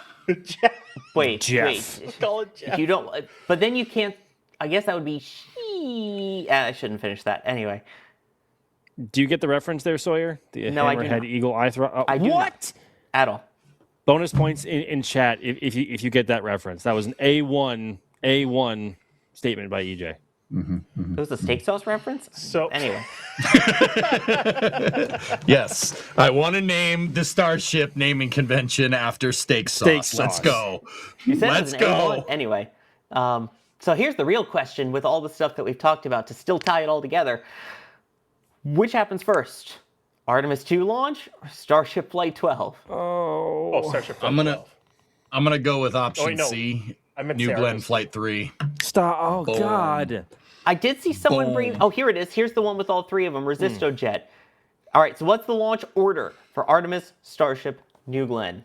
New Glenn, There it is. Artemis, Starship. Yep, I agree with you, Jay. Boom. Boom. I would I like believe to what agree New with Glenn that. is targeting March right now at some point. I think mid to late March is the current consensus, but we'll see what happens, whether or not they get the booster or the stack out there for a static fire soon. I don't know. Yeah, that order would be nice, but it would also be nicer if there was at least a week and a half in between each. No, they're all going to happen at the same time. Just Stop it. That's what's gonna happen. Here's Stop my it. guess. Here's my guess. So, New Glenn Flight 3, middle of March. Artemis 1, it'll hit April 1st, just because it'll surprise the heck out of everybody, and it'll magically just go, and it'll be during the day, and it'll make Max happy. And then, as we all know, because fate will have it, Flight 12 will be April 20th. Yep. anniversary April date. 20th. It has to be April 20th. He has I mean, spoken. There you go. Wait, Jay, did you speed this up? Oh my God. Subtle dig there, Sawyer. Subtle dig. All right. I went there. I'm sorry. All I right. went there. Oh my God. All right. By the way, Oh, he Jay, did. this He is- did. He did. He did. You see it? Did he actually? I saw that. Nice. But That was funny. either way, like that's I kind of figure it's all going to happen. They're all going to be like 2 weeks apart. I think I want to do it not only for just because I think it would be really cool. You get those 3 launches like all 2 weeks apart, back to back to back. That would be really cool. It helps the team because then Max and D and everyone can be there for every single one of them without any issues. And because then we get, photos and slow-mo and everything of all 3 launches, and during the day. Well, I don't know if New Glenn will be during the day, and of course we don't know when Starship's going to be at this rate, but considering that FCC license, which I forgot to put that in the doc there, they might be launching some sats on the next flight to maybe, I don't know, have cameras on it to possibly look back or communicate with the Starship. And if it's got cameras on it, maybe they will want to fly. Maybe they want coast phase during the day. And if they want coast phase during the day, they got to fly it. They got to launch in the morning. But we'll see. So back Maybe. to early morning launch hey guys, windows. Can I throw another monkey wrench in this discussion if you don't mind? No. Whenever we're You on may topic, go for it. All right. So what about Falcon Heavy with Viasat 3 F3? That's scheduled for Q2 2026. That's all I'm saying. But I we still don't. think that's going to be last of the 4. I would agree Really? with that. If anything, I think it might be like May or June. Just based off of timelines we've seen in the past. We haven't seen a Falcon Heavy fly in close to a year and a half at that point. They're going to have I mean, GDC fund this. They're retooling 39A right now. I You've seen know. it? I know, but we've also seen what happens when you try and fly a Falcon Heavy after like 3 years, and it takes you a while to get it to the pad and get it all happy again. What, 3 years between rocket flights of a certain rocket caused delays and leaks and issues? No! Wow, that never happens. Jeez. But don't know where I've heard that before. I don't All I know. want to Weird. say is we're in that age of space flight, and I know we're not going to have we might not have another Artemis flight till like summer of next year, but at this rate, but we're looking at New Glenn Flight 3, New Glenn, middle of March, Artemis 2, beginning of April, Flight 12, hopefully mid-April. I mean, there's so much. We still have a lot of time. We can go over like a lot of this. There's a lot of stuff that still has to go along with that, and then Falcon Heavy after that, like all basically super heavy lift rockets, like all the super heavy lift rockets in the world in a row, all 4. That's all of the US's entirely. Like that's the entire US super heavy lift fleet. You'd love to see it. One Blue Origin, 2 SpaceX, and 1 NASA. Even that's cool. It's awesome. You'd love to see it. Love to see it. Oh yeah. I just Should hope do that this there's more. World premier multi-user spaceport and Texas. and Texas. No, I really like that whole Artemis 1 launch. Maybe we should do that again sometime. Like Not It'd at be night. fun. EJ, Should do that. Not at night. Should do that. Should do that. What? Not at night. Not at night. You want to fly a rocket at night? Okay. No, not Artemis. Not Artemis. We already had a night flight of SLS. No, we You don't want need to see the another. boosters any ding. Boosters. Sorry, Daryl. Daryl's never gonna live that down, dude. And fun fact, Daryl watches some of the NSF stuff. I've talked with him crap! about it. I'm sorry, man. Wait, what? I'm sorry for bringing it up. Yeah, he has kept Think up you're with great? NSF. So, Oh God. Oh no. Sorry, man. if you're watching, hey, we appreciate love you, all your Daryl. coverage. Sorry. We saw you in the back of the presser this morning. That was pretty cool. You're just sitting there looking like a Chad with the NASA logo. Pretty awesome. I don't know. You had to be there. I wasn't. I'm just hoping for at least 2 weeks in between each flight, just so our heads don't explode here on the ground. That would be nice. That would By the be way, nice. EJ, to your naming convention earlier, Yes. Jeffries8557 says, as a Jeff, I'm not sure I approve. Wait, but how do you spell your name? Do you spell it? Okay, see, when I say I want, when I say I want to, it's spelled like to be named Jeff. It's Geoff. Has to be specifically that. Oh, really? Yes. Yes. Jeff. Because that was the actual name of the former Hammerhead Eye Eagle thrust, whatever it was. Precisely. I'm still out of the loop. Anyway. Hey, Martin Brundle said the E190 was the best chassis of the 90s. Max, do you agree? I never said. He never said that. What are you talking about? Oh, he said that. I'll call him right now. I don't recall ever saying that. Actually, yeah, no. No. It's a good engine, but the rest of it. Thank you for humoring my madness. Hang on, I gotta address this question because the username is huge Ryan Weber fan. Nice. All right. Ryan's got groupies. How come there's no huge Sawyer fan or EJ fan or Max fan? Anyway, they're asking, so how many Starship flights this year? I'm going to say 2 with slight chance of a third. Oh, wow, they even share the Ryan Weber optimism. I'm going to be honest, that's actually a lot lower than I figure. Well, I mean, whoa. My thought is at least 6. At least 6 with 1 from the Cape.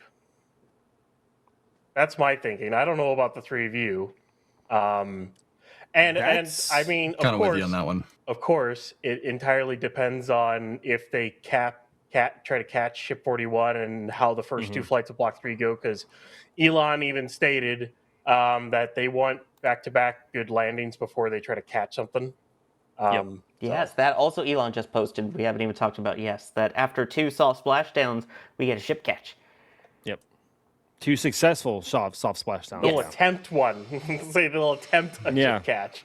But then again, they said that with Flight 5 is they would attempt it, and they actually did it. So, because everything worked. True, but a booster catch is a way different scenario than bringing a ship back from orbital velocity through the atmosphere. True. I had to find it again, but remember when they said that if they were to have 2 successful catches, they'd catch catch a ship, and that was right before Flight 7. Yeah, but they prefaced it with the if, so you know they did. And guess what happened? They gave himself an out. Guess what? And guess what happened on Flight 7? Yeah. It and ship 8 and 9 and kind of on 9 as well. I mean, I don't know about you guys. I was looking at ship 39. No, I'm not calling it V3SN1.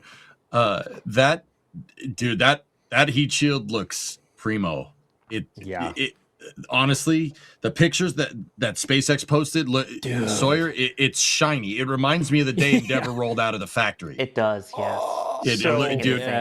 Yeah, thank you. You know that picture when Endeavour rolled out with the shiny thermal protection? Oh, it looks like that, dude. It's beautiful. I love it. I love it. The 90s are back, folks. And it's also really strange because there's no intentionally missing tiles on this ship either. They're done with that. It's a full heat shield through and through. Yep. Mm-hmm. Yeah. It does have a missing tile on the flaps. There's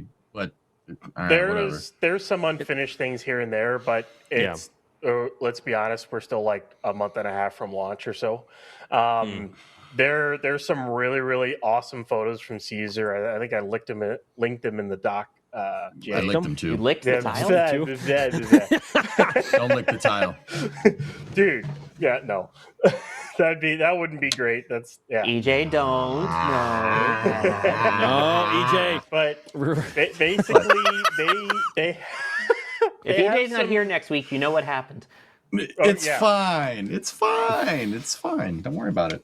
They have some major improvements. So, like on the nose cone, there are a couple of seams as it goes up the nose cone, because as you go up a cone, you have to like lower the size of your tiles and also kind of scrunch them together. And with that, they removed one of the big seams. So one of those is gone. So that's good. Less seams. When you go down to like the forward dome and the aft dome sections on the seams, they basically, like, instead of having a horizontal seam like they did on block 2 and then fill it in with like RTV, they now have specific tiles that are like, they have little cutouts for the smaller tiles. We'll get it if you want to go down to the small tiles for the forward dome there, Jay. He's getting there. It's a tilt. Dude, I almost said pan because tilt. the whole argument. We call it a pilt now. Jack agreed to when it. you look at the larger tiles right before you get to the seam, or right before you get to the dome section, there are little cutouts for the smaller tiles to slot in, so that rather than a horizontal seam, it all will basically form together as it heats up and seal it with the Crunchwrap gap seal. And they do it on the aft dome as well. It's beautiful. It is so truly cool. a beautiful heat shield. It looks superb. It really does. I love it. So I feel like we've been saying that for the past like 3 or 4 ships now. Oh, the TPS looks so good. Oh, this one looks even better. Oh, this one looks even better, and this one looks the best as we've seen so far. Well, there's no pieces missing. Also, iterative development. Yeah, I'm really excited to see how this heat shield holds up, especially with basically the Crunchwrap thing all along. Fixes to gap seals here and there. They've redone the tiles on the flap on the aft flaps. You can even see they're confident enough in the heat shield tiles that they have a Starlink antenna on the windward side. Literally, like it's on the windward side there. And then they have the catch point there, which we'll see how that withstands up to with those new tiles and everything. There's just a lot to love about the new design of the ships. They also rolled this thing out without raceway covers, so we got to see the internal autogen pipes. By my count, there are 32 separate high pressure lines coming out of the payload bay. 16 per raceway. So I think there's at least 32 COPVs in that payload bay nose cone, possibly more. So, those lovely things. But of course, SpaceX has been testing them over at Massey's and then putting them back into the ship. So there's a lot of cool stuff there. But I can't wait to see this ship fly. The shine off that heat shield right there. And also, if we could go back to that previous picture as well, that ship catch point looks so good. It looks so clean in the way that it flows right into the TPS. It looks so good. So good. Yeah. And also, I think that little bump there, that little like square bump in the heat shield looks like probably a Starlink dish, but I could be wrong on that front. Is it? A Starlink dish. The bump right there is a Starlink dish, and then below that is the catch pin. Yep. That looks so good. Oh my God. That. Dude, like I said, it's not an NSF stream without mentioning shuttle. It's giving me some serious shuttle aura right now. It's pretty It looks like Endeavor. I love it. Yep. I love it. I love it a lot. Please make more. I like it a lot. The biggest plus, and this is over all the shuttles, just about every single tile on this ship is physically pinned, not glued. Yep. Mm-hmm. Correct. Mm-hmm. So The V3 pins might have an issue with them. We don't really know yet. Some of the on like the last Block 2 flights, they lost some of those. There's a chance the pins might have issues, but we won't know until this flies. So there's a chance this thing looks like Ship 25 on ascent. I hope it doesn't, but there's a chance that it does. We'll just have to watch out for that. That shouldn't be that hard of a fix to make. Well, actually, I wouldn't say that. They have to change every single pin if that's an issue, but we don't really know if it is one. It's kind of pure speculation at this point. But I am excited for this program. They're definitely taking their time here, and as we know, they need to succeed.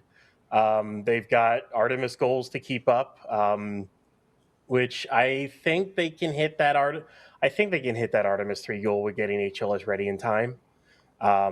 It's going to be up to Starbase to do it. It's not going to be up to the production side of the Cape. They don't have a Star Factory there yet.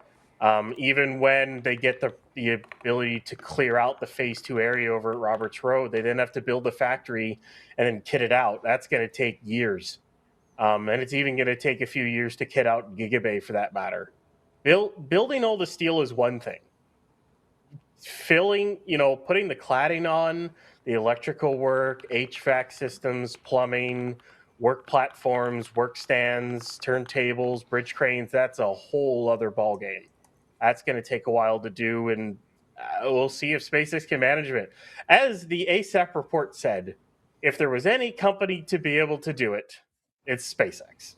Which I still find it funny that the ASAP report said that. That is still funny. You heard it here, you guys heard it here first. You heard Ryan Weber say that he believes SpaceX can meet the HLS goals for next year.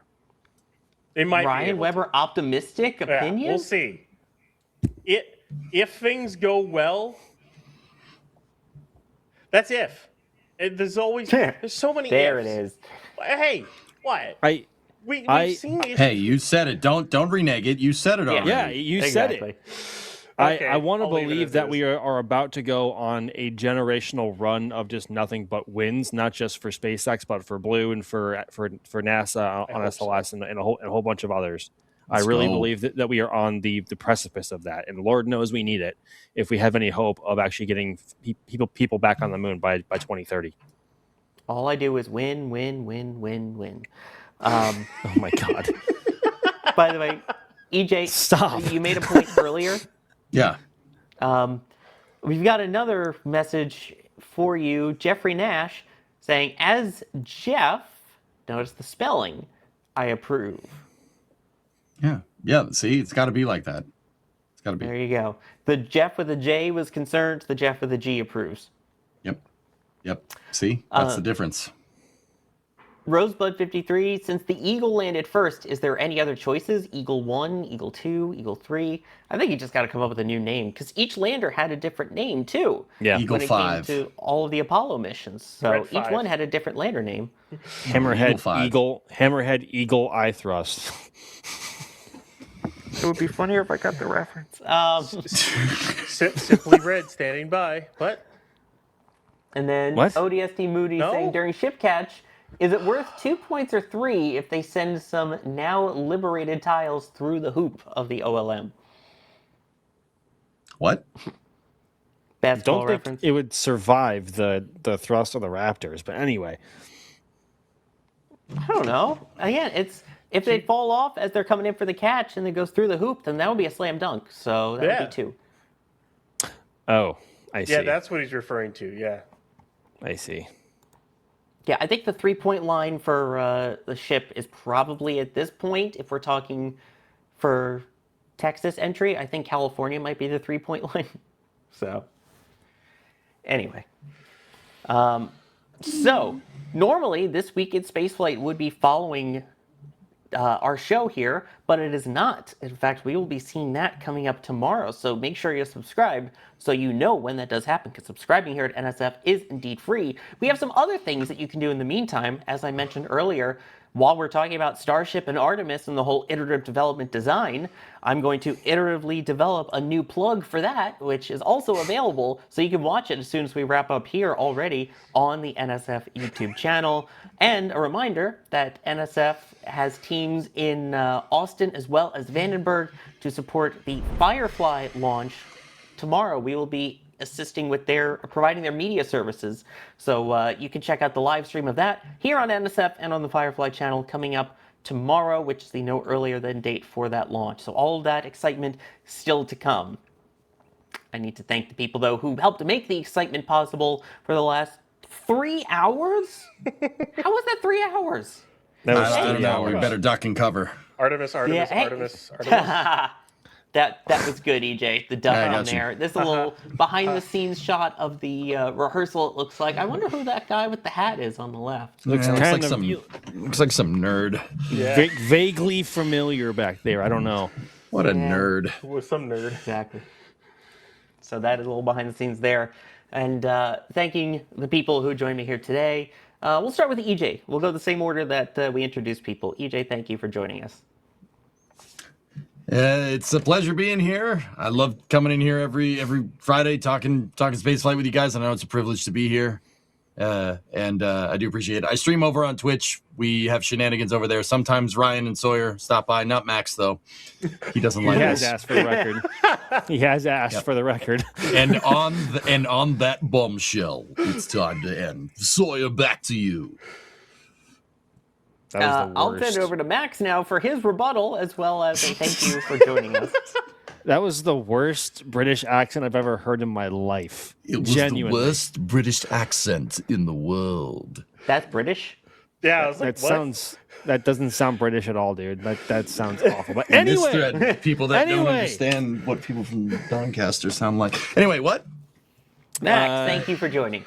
A pleasure. Thank you very much, everybody. That was a lot to cover. Hopefully we dove into it and then some. There was a lot to talk about, and 3 hours has just seemingly flown by. So thank you very much for coming to hang out with us, and we hope to see you again very soon. And thank you as well for joining Ryan Weber. Yeah, it's a pleasure. Don't come on here often, but we had a lot of stuff going on, and Starship, and of course then Artemis kind of popped up and kind of seemed appropriate to come on and join. But yeah, well, hopefully you get to see a bunch of super heavy lift vehicles launch over the next 2 months, and yeah, you'll have a good weekend. Oh, yeah. Yeah, you too, buddy. No, Yeah. you. No, you. No, you. No, you. Yeah. Well, how about we wish a good weekend to all of the viewers, including and especially the people who are members and the launch directors and flight engineers who get their names at the end of every Flame Trench and NSF Live. There we go. We are very appreciative to each one of them for their support, especially those higher levels that allow us to bring all these shows and basically to most of the media that we show you be stuff that we were able to capture. So we appreciate that. I think I thanked everybody. I don't think there's anybody else that I need to thank at this point, right? Nope. Nobody? No, Nobody. No. Nope, you're good. Nope. No, we don't need to thank Jay Keegan for coming in to produce and push the buttons, pulling the levers. We don't need that. Certainly not. I think we should. Should we? We should. No. Yeah. No. I think we should. I'll be on Jay's side. We should thank Jay. Thank you, Jay. You do it. Yeah. Thanks, Jay. You're awesome. Well, I'm already not friends with him anymore because I asked him to say a number on air, so it's fine.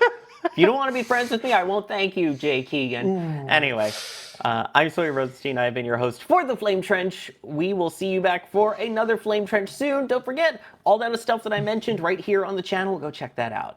See ya.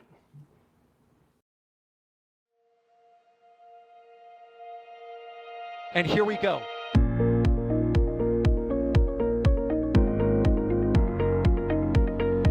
There's the W. Here's ignition. Doubling up. Did it just do a Kerbal? Back to the moon and beyond. Put that in the big bag, Back at home, we all have a lot of work to do, but from here, that sure looks like a perfect flow. Propulsion continues to be normal. We did have an observation. Equalizer. 343 unfolds to go. It's orange. Water towers can fly!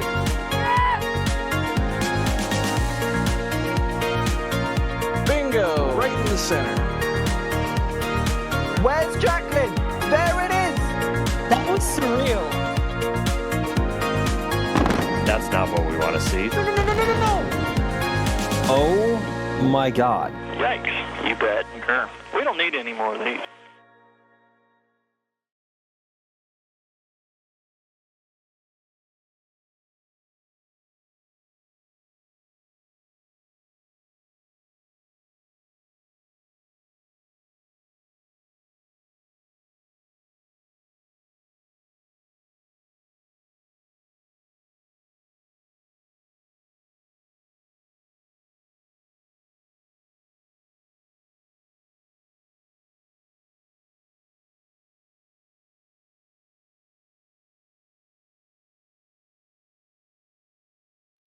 We're clear.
All right, dudes.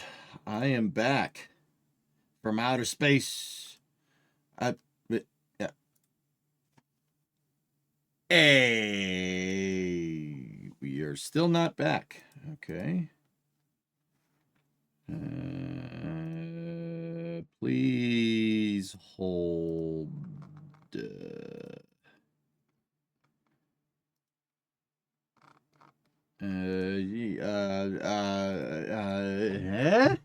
Hey, there's your boy, you little Discovery, meat. go at throttle up. I gotta go poopy. I'm a Coco. I gotta go poopy. With that look upon your face. That's right. That was a neat trick. Oh man. Dude. So we could have sat there and talked about Artemis for like another 3 hours. The more I think about this, like, I like the idea of upping SLS's launch cadence, but rebaselining for another Block 1 stage. And then if I'm thinking about this right, rebaselining after that for a potential high energy upper stage, that's a bold thing to do. That's ambitious, but we'll see. We'll see, dudes.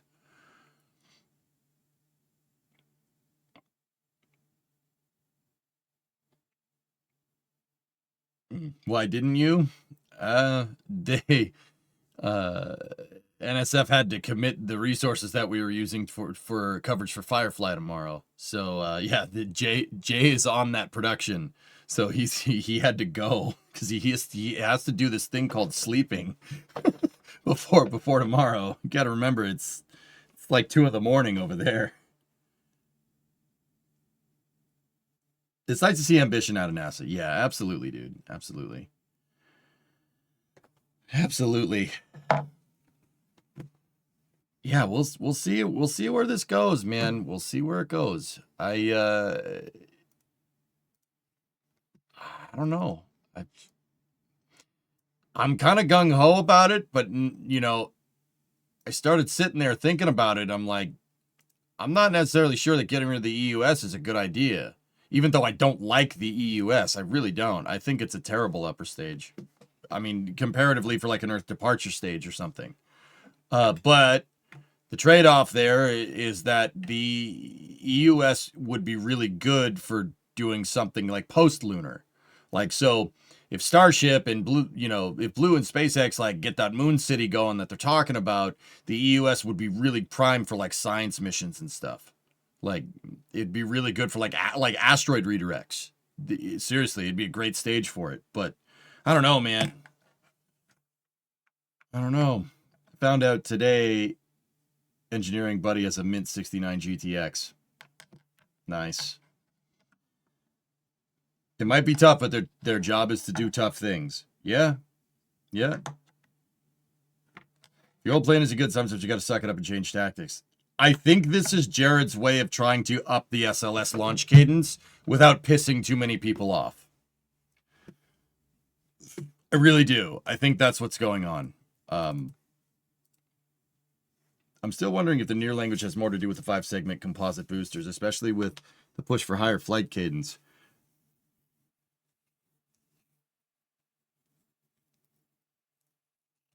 Yeah, I don't know. Whoa, what the hell is this? Hold on 1 second, dudes. Real quick. Call this post-flame trench addendums here.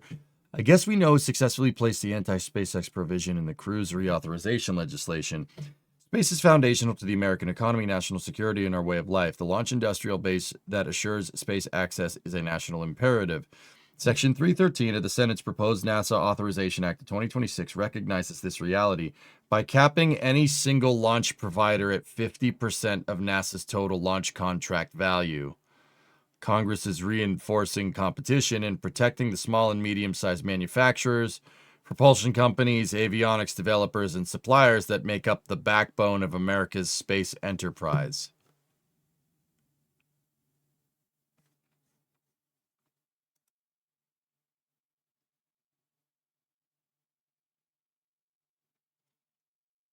That's not what that does at all, Jim.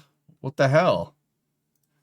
That's not what that what that does. That does the opposite of that, man.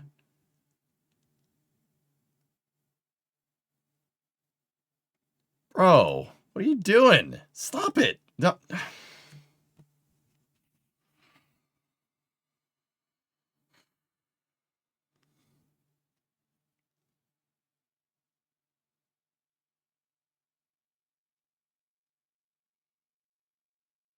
It's like the Europeans with USB-C standardization. It's like, what, bro? What are you doing? That's not doing that. That's what.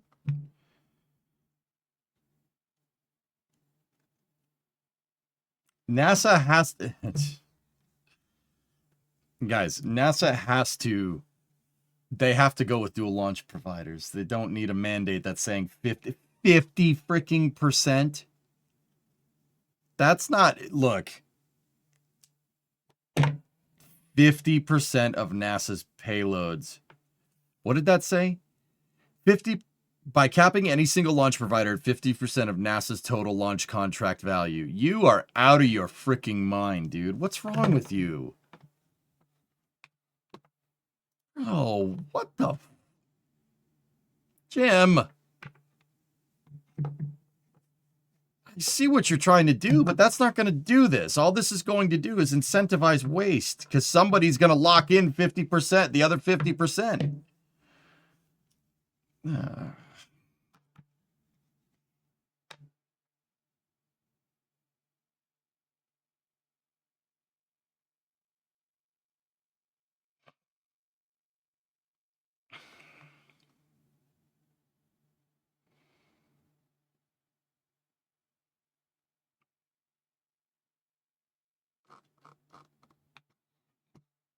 That's very discouraging.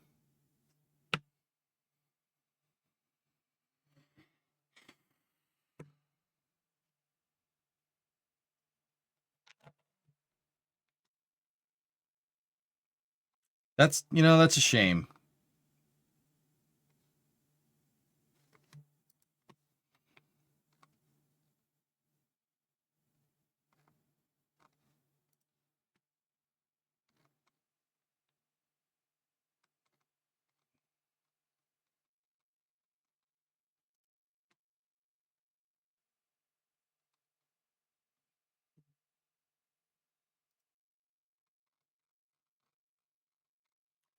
I am very disappointed. I don't know, man. That's I don't know how to feel about that. That's if that's the way you want to go. I mean, if I was SpaceX and I saw that, I'd be like, fine, whatever. Whatever, we're going to build our own moon city without you. That's what I would say. Yeah. We don't need you. If you're going to be a dick about it, like that's such a messed up thing to do. Like I don't know. That's going to incentivize a lot of waste. But I don't know. Maybe the commercial launch market will change, and maybe I'm wrong. Maybe Jim knows something we don't. I've given him the benefit of the doubt in the past. Has proved to pay dividends, but who knows?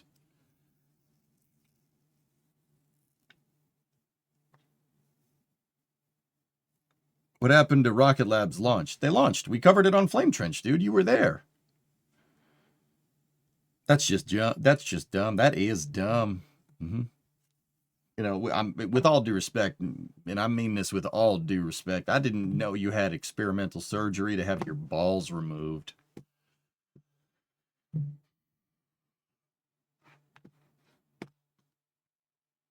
Like, if the other guy is twice as expensive, with the 50% being applied to the funding cap between two providers, 2x price guys in a duopoly scenario are capped at 1/3 of the launches. Yeah, dude, it's so stupid. Like, I see what you're trying to do, but bro, that is not how you do that at all. Like,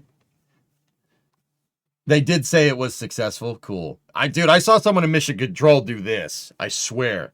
It was a lady in the second row. It looked like she did this, and that's usually not good. But yeah, I don't know. Maybe they're saying it's successful or something. All right, dudes. I've talked a lot about rockets today. Shall we factory?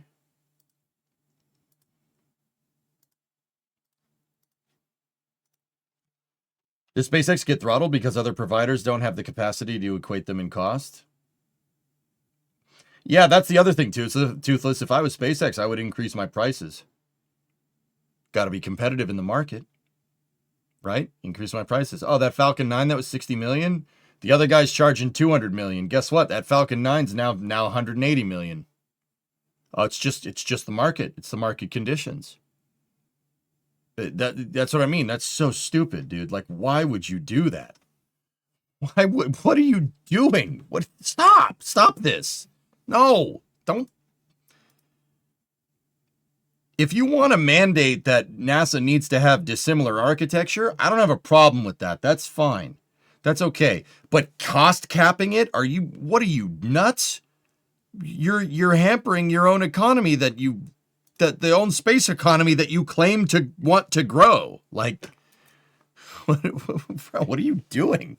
Like, I'm not even mad. This isn't even like a mad EJ rant. I'm just like, wow, that's dumb. Why would you want to do that? Anyway, let's switch over to Factorial. I'll fire up YouTube.